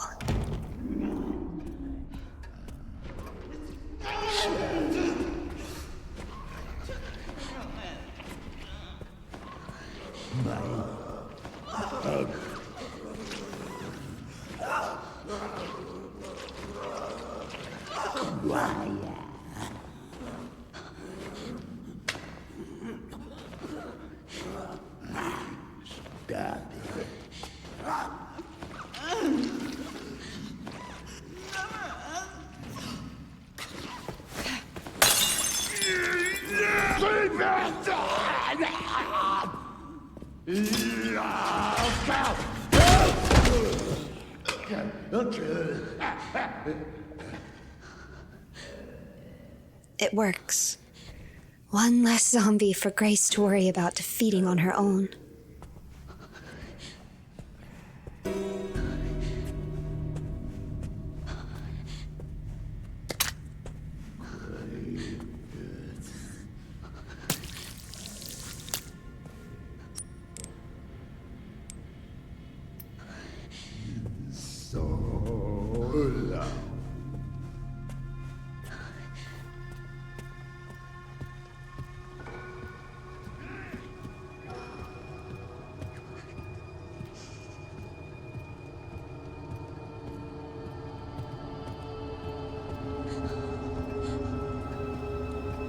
She sneaks upstairs and luckily finds a map.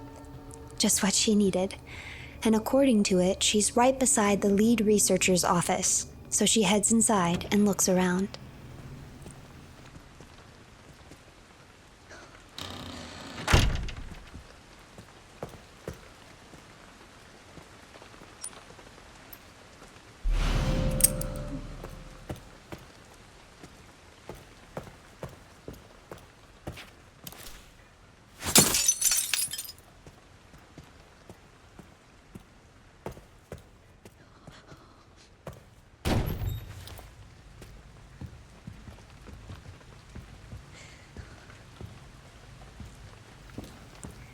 The puzzle box is locked with a padlock. Locked tight. But a note nearby from the lead researcher to his secretary gives her a lead. It reads, "For my secretary, I've misplaced the key for the puzzle box padlock. None of the other executives must find out. I need you to locate it discreetly before next week's meeting. If you can't find it, get the bottle of corrosive from the conference room and melt the lock off." According to the map, that's just around the corner from the office, so Grace heads there.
giant monsters seem to be heading in the opposite direction, so she makes her way back up the stairs to where he'd come from. There was a glowing bracelet she'd wanted to pick up.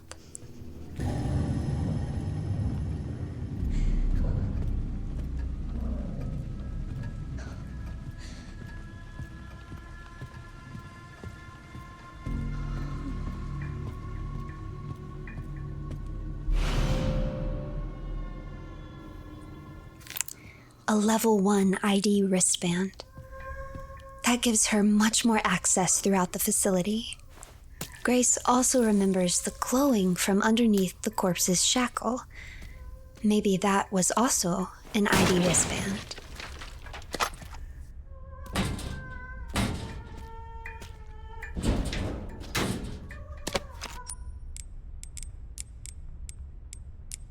On a turned-over locker, Grace finds another note. It reads, "As announced in the letter regarding safe replacements, all contents of this safe must be removed by 11:30 p.m. The code is right 30, left 10, right 50. Any uncollected contents will be disposed of by management." She doesn't particularly want to head towards the creepy singing again, but she has to go into the conference room to look for the corrosive.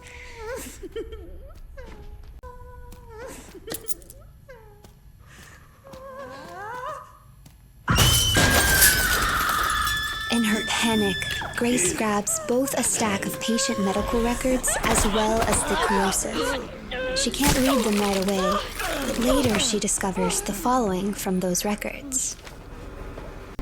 Subject Martin L. Case. Symptoms auditory sensitivity. Following an experiment with an overdose of Zephyrol, the subject started to have auditory hallucinations and became aggressive and difficult to control. The subject exhibits erratic behavior when exposed to loud noises. Subject Eileen Zimerson. Symptoms persistent vocalization and wandering.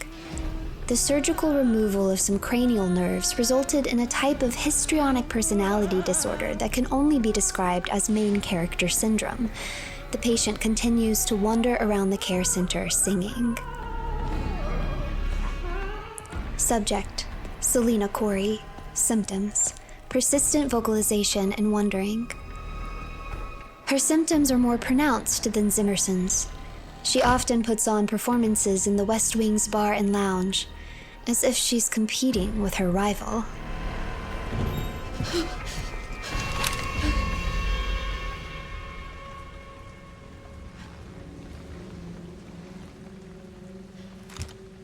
Miss Ashcroft, come in. I won't harm you. I was just looking for Dr. Richardson. Why did you kidnap me? Kidnap you? I liberated you. Who are you? Oh, forgive me. Dr. Victor Gideon.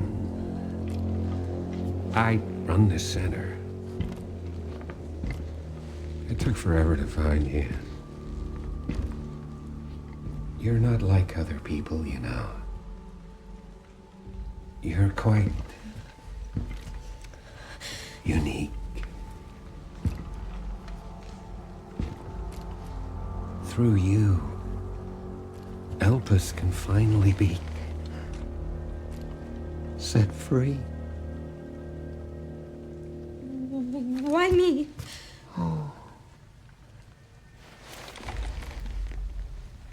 Because my master made you who you are. Phase 2's about to begin.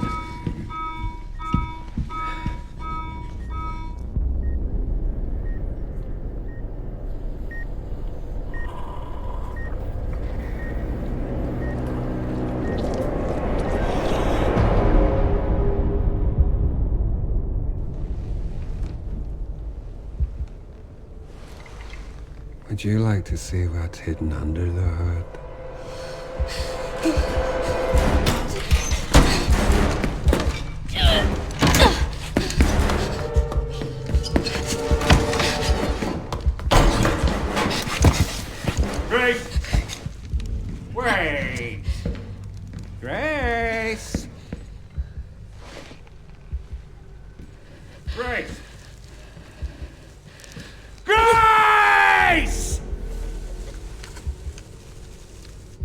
There's no escaping your destiny.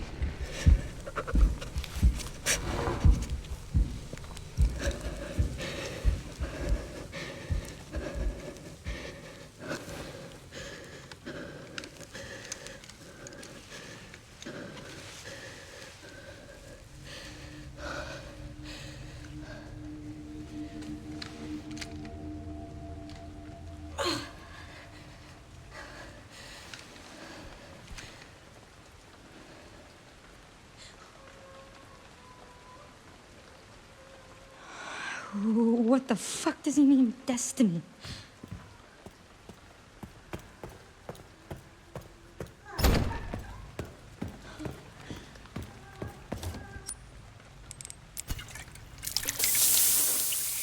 She's able to corrode off the padlock, but she still needs to find the code. She decides to check the nearby photos for clues.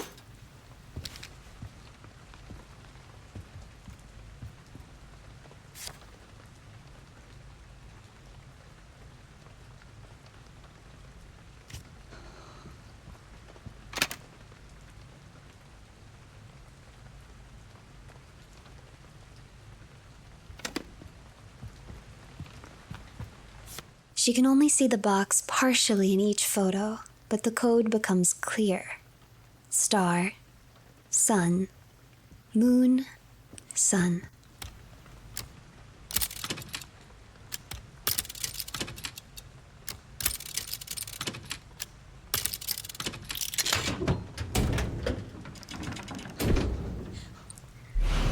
Inside, she finds a leather-bound notebook which contains the instructions for unlocking an organ transport box. There are also journal entries from Victor Gideon. There is also another quartz inside, the Sun Quartz. Victor's journal entries read, Master Spencer's research, Victor Gideon. Mutated T-virus strain. Herein documents a theory that uses the T-virus to control memories and will. This research shall serve as a guiding light for all of humanity. In rare instances, repeated mutations of the T-virus can trigger an abnormal reaction in an infected individual's body, leading to changes in their blood. The mutated strains of the T-virus will likely sweep the world, and total eradication will be impossible. Those infected by the mutated T-virus strain firmly retain their pre-infection habits and characteristics. Blood transformation. Within this lies the key to humanity's evolution. The file ended there.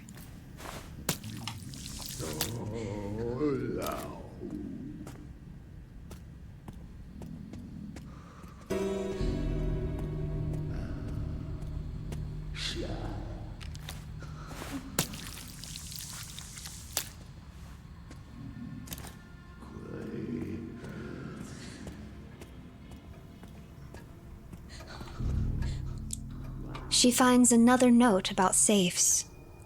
To all staff, we will be updating the following safes in the facility. East Wing, 1F, waiting room. West Wing, 2F, bar and lounge. East Wing, 1F, but it's blurred and illegible. The remaining safe will be replaced at a later date.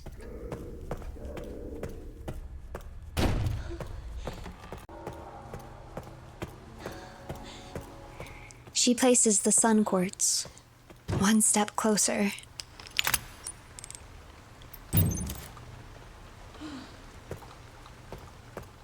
Now, there are several places that Grace can investigate. First, the level 1 access door near the zombie who hates noise.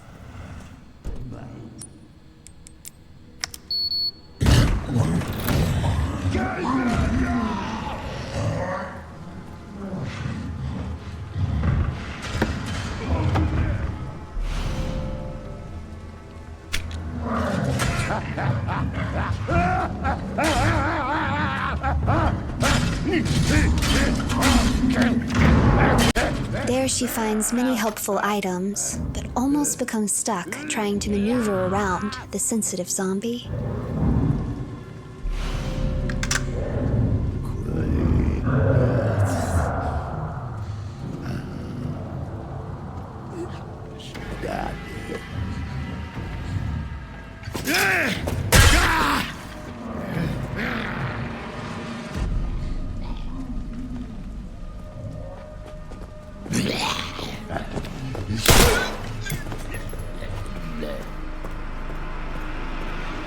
Next, she knows the code for the safe in the examination room now, so she goes to check it out.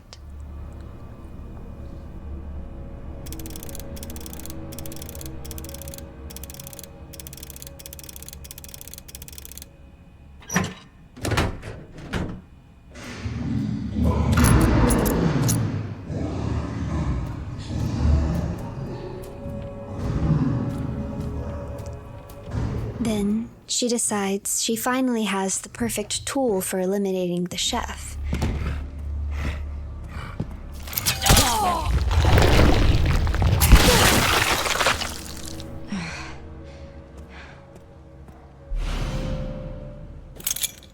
That lands her the key to the pantry, which turns out to be filled with more helpful items.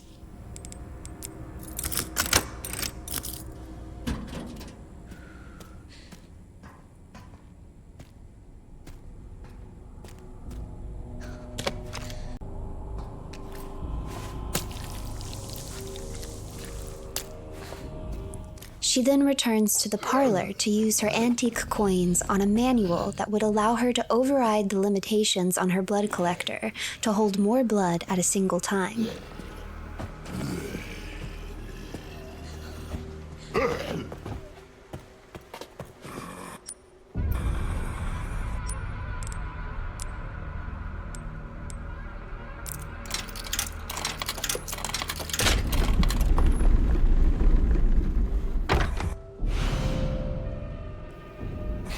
Next, she heads towards the level 1 security gate that leads further into the west side of the building.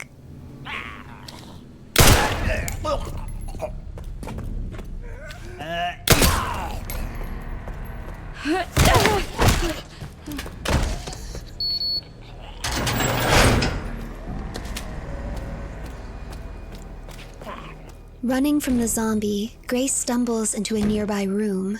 There she finds supplies, as well as a wrench. She thinks she could use that to open the door, where she accidentally pulled off the wheel handle.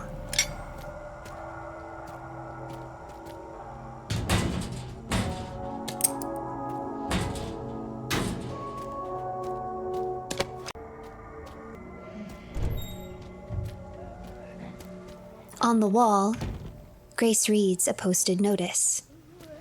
Due to aging infrastructure, construction on the garage will be carried out during the following dates: October 21st through 28th. Do not enter work area unless authorized.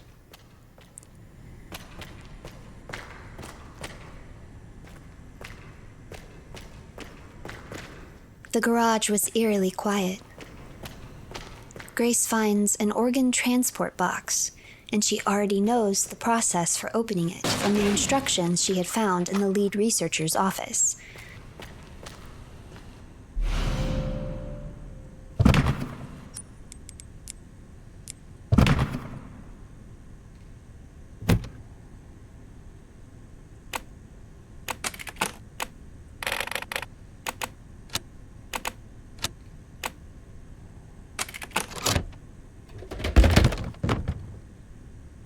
Inside, she finds artificial lungs.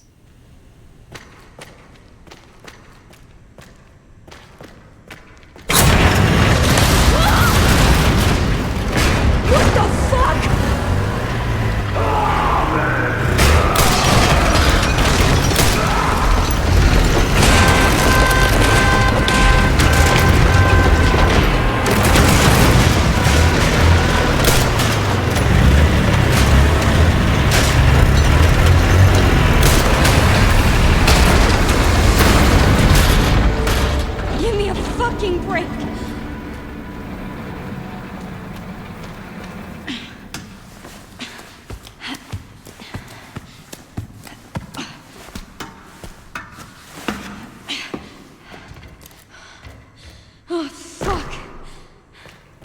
Grace wonders if she could use the artificial lungs on the corpse in the examination room in hopes of getting whatever bracelet was hidden under the shackle.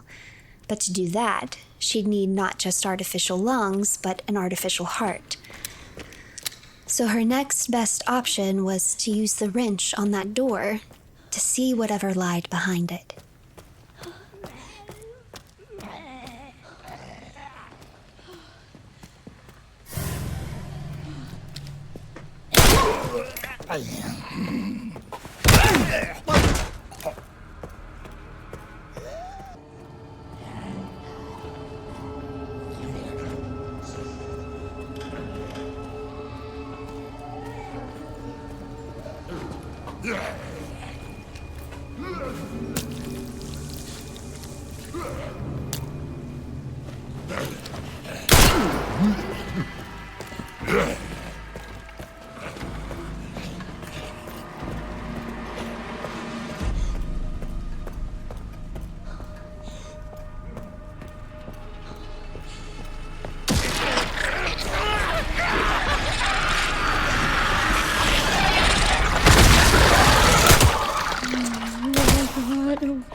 The zombie she had previously killed mutated and rose again, looking even more terrifying than before.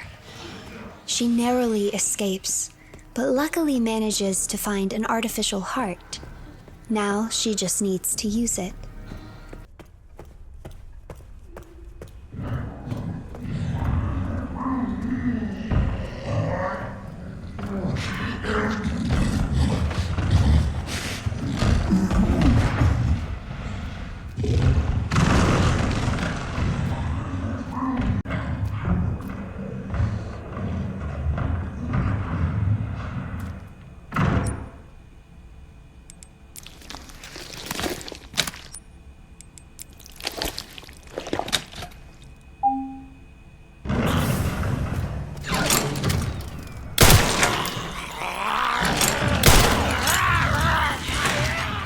It gets up.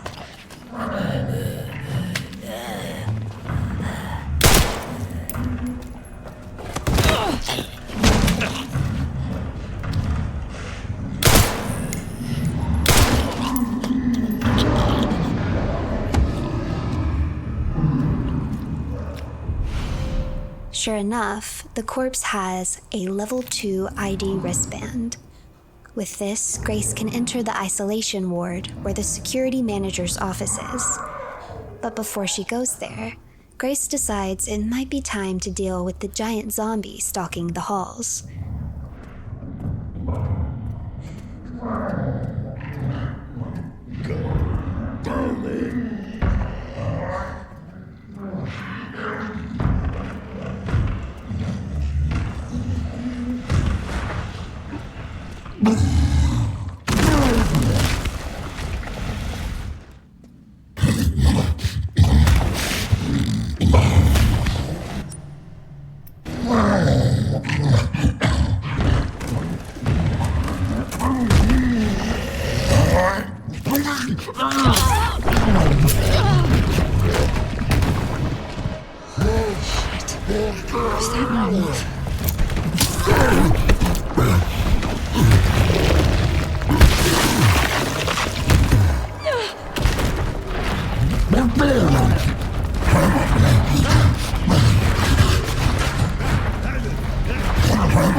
Perhaps 2 hemolytic injectors would do the trick.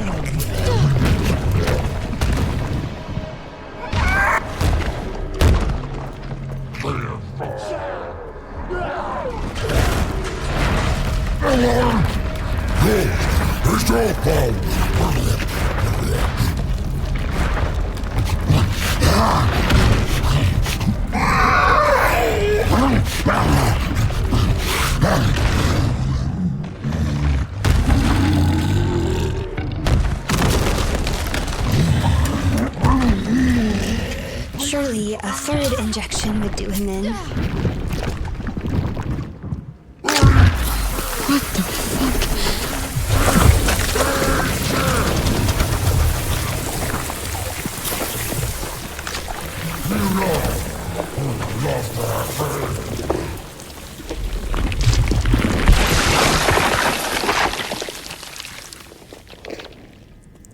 The giant pool of blood reminds Grace to head back to the blood lab.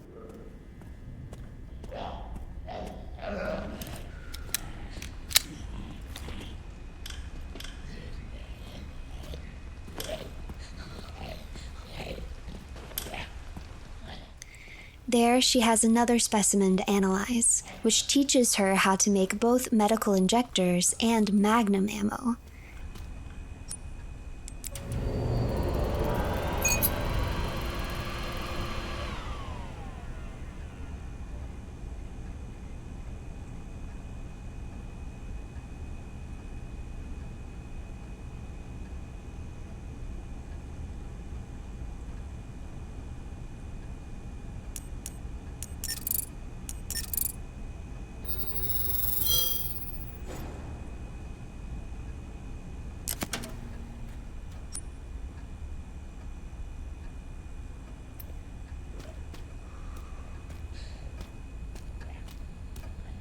Nearby is another level 1 security door with helpful supplies and even another blood sample to analyze.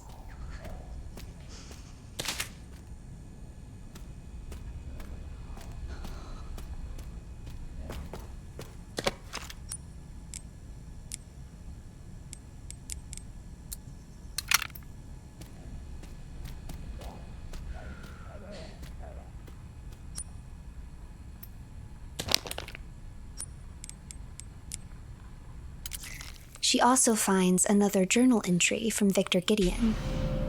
It reads, November 30th, 2004. My master's research has come to fruition. And that child, she must be the final piece of the puzzle. I need to get my hands on the child's data. I'm sure this would bring me closer to his vision. December 8th, 2004. The organization was able to get me the child's medical records. It was lacking in certain areas, but did have her genetic information. I can use this. She analyzes this 3rd blood sample and learns how to craft both steroids and stabilizers. Steroids allow her to sustain more damage, and stabilizers improve her firearm handling.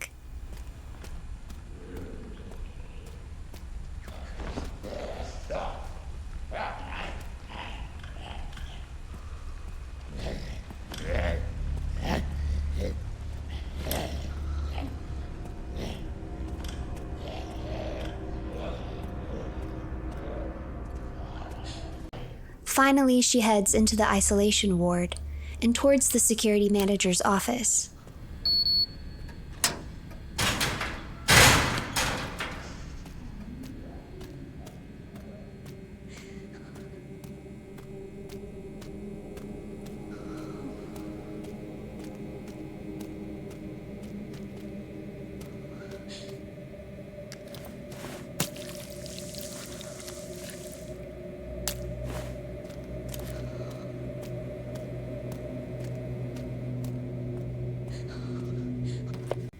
There, she finds 2 more notes that she reads quickly.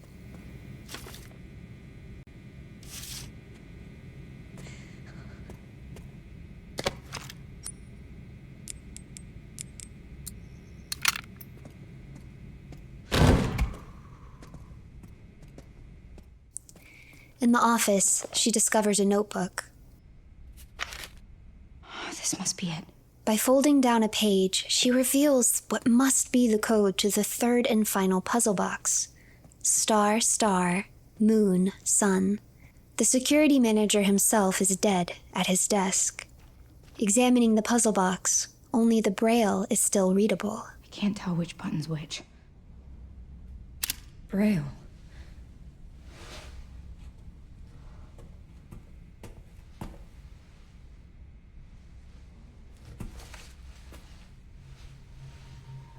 These girls, they look just like...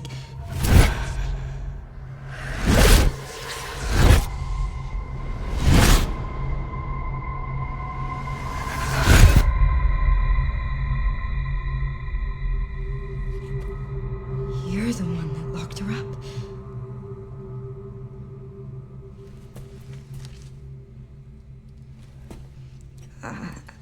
I'm gonna borrow this. I bet she can read that.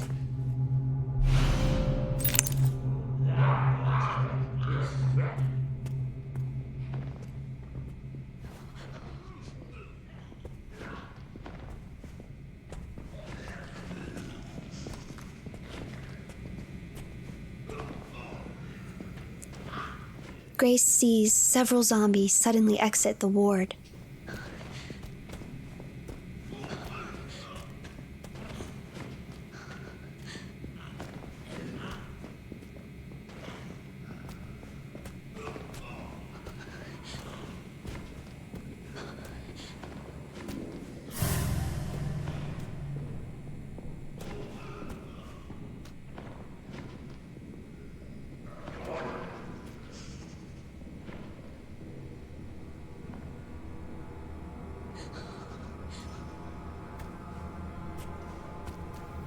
She'll need to take care of them, and potentially other zombies, before she can safely bring the little girl over to try and read the braille for her.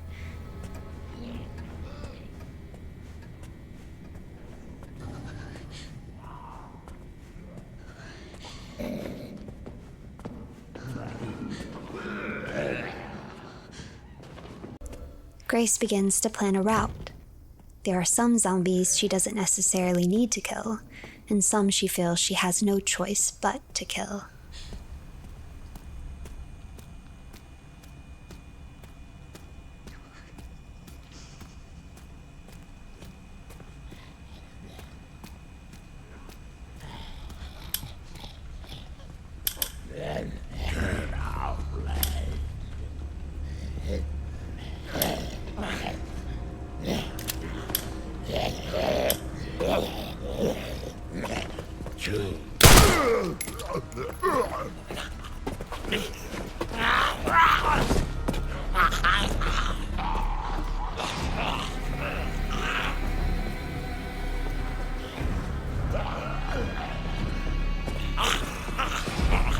As she works to fend off any approaching zombies, Grace recalls the notes she had found in this area.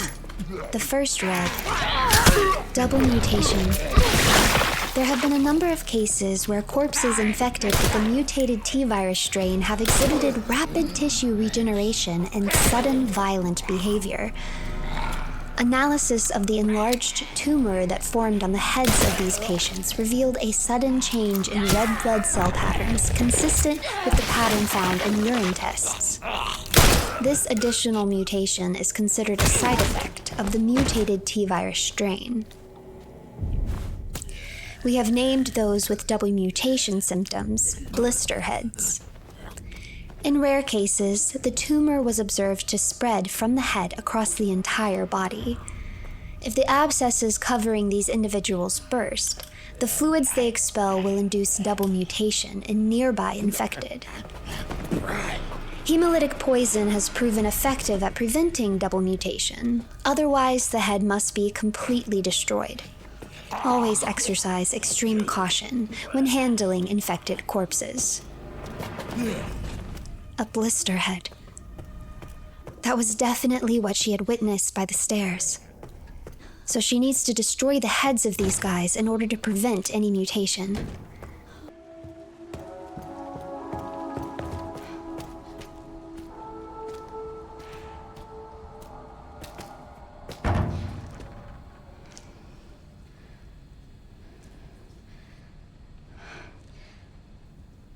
Hey. Why did they put you in there? I don't know. I've always been here. Do you mind if I come in? I don't mind.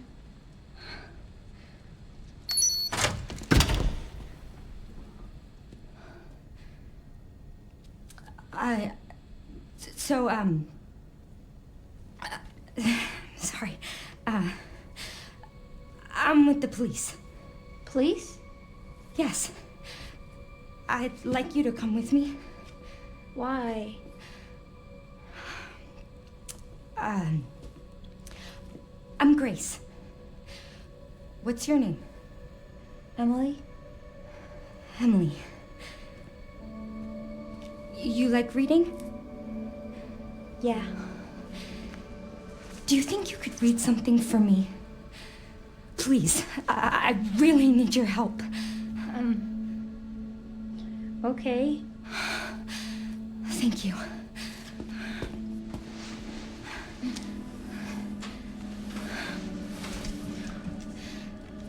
I'll take you there.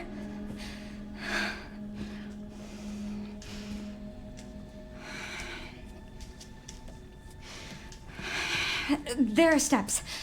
How about I carry you?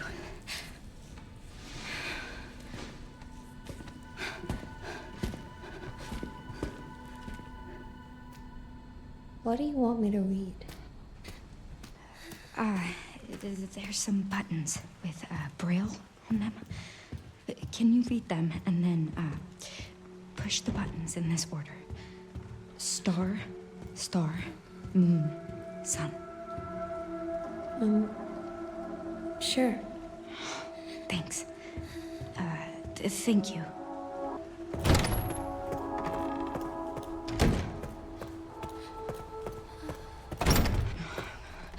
I have to keep it together.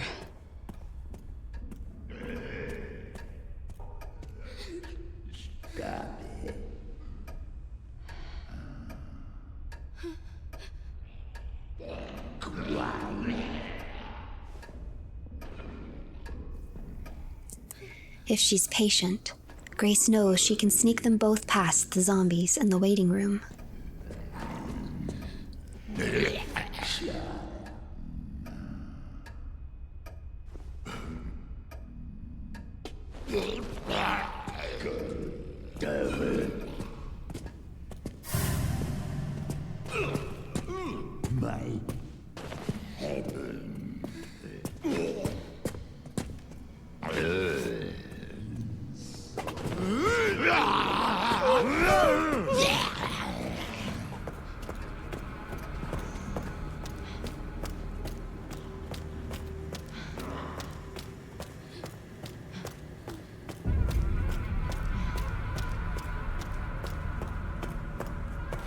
Thank God.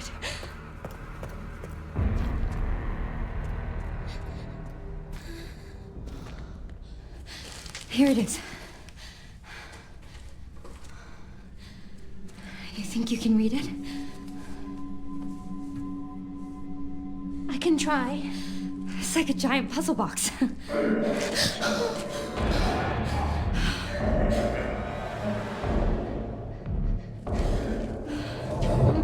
Stay here, Emily.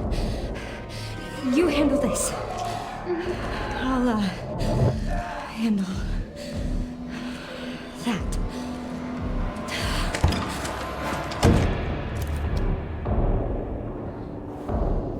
The second was a note from a nurse, which read, September 3rd. As per the doctor's orders, from today I will take part in monitoring the progress of Subject 171. She is emotionless and unsettling. This assignment fills me with unease. September 10th. Subject 171 is blind and requires a lot of assistance. I felt sorry for her and tried to offer some comfort by stroking her hair. But as always, received no reaction. Such an unnerving child. I want to go home and shower. September 24th. For some reason, the security manager joined me today. He asked Subject 171 2 or 3 questions about blood. But of course a child wouldn't know how to respond. What a strange man.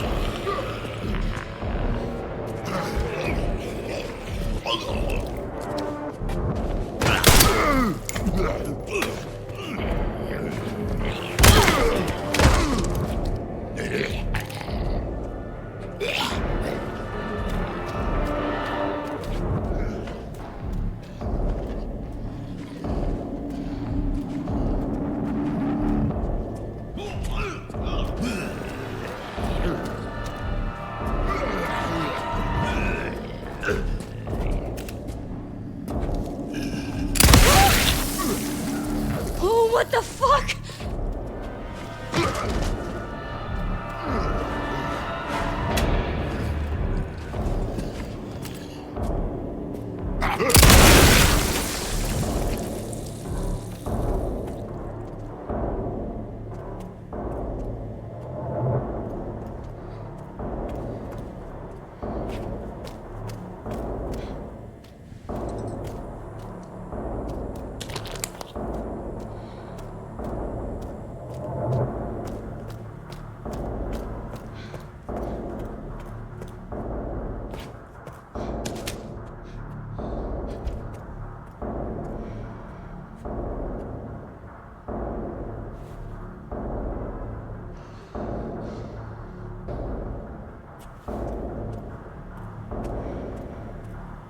Grace? I did it! I'm here. I found this. Well done, Emily. Thank you.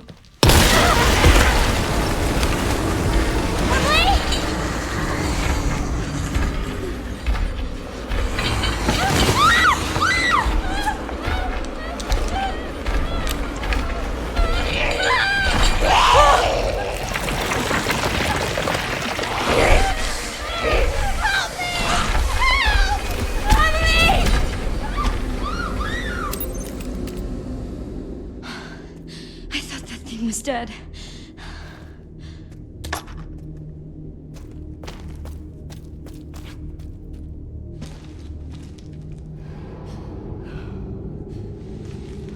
This is all my fault.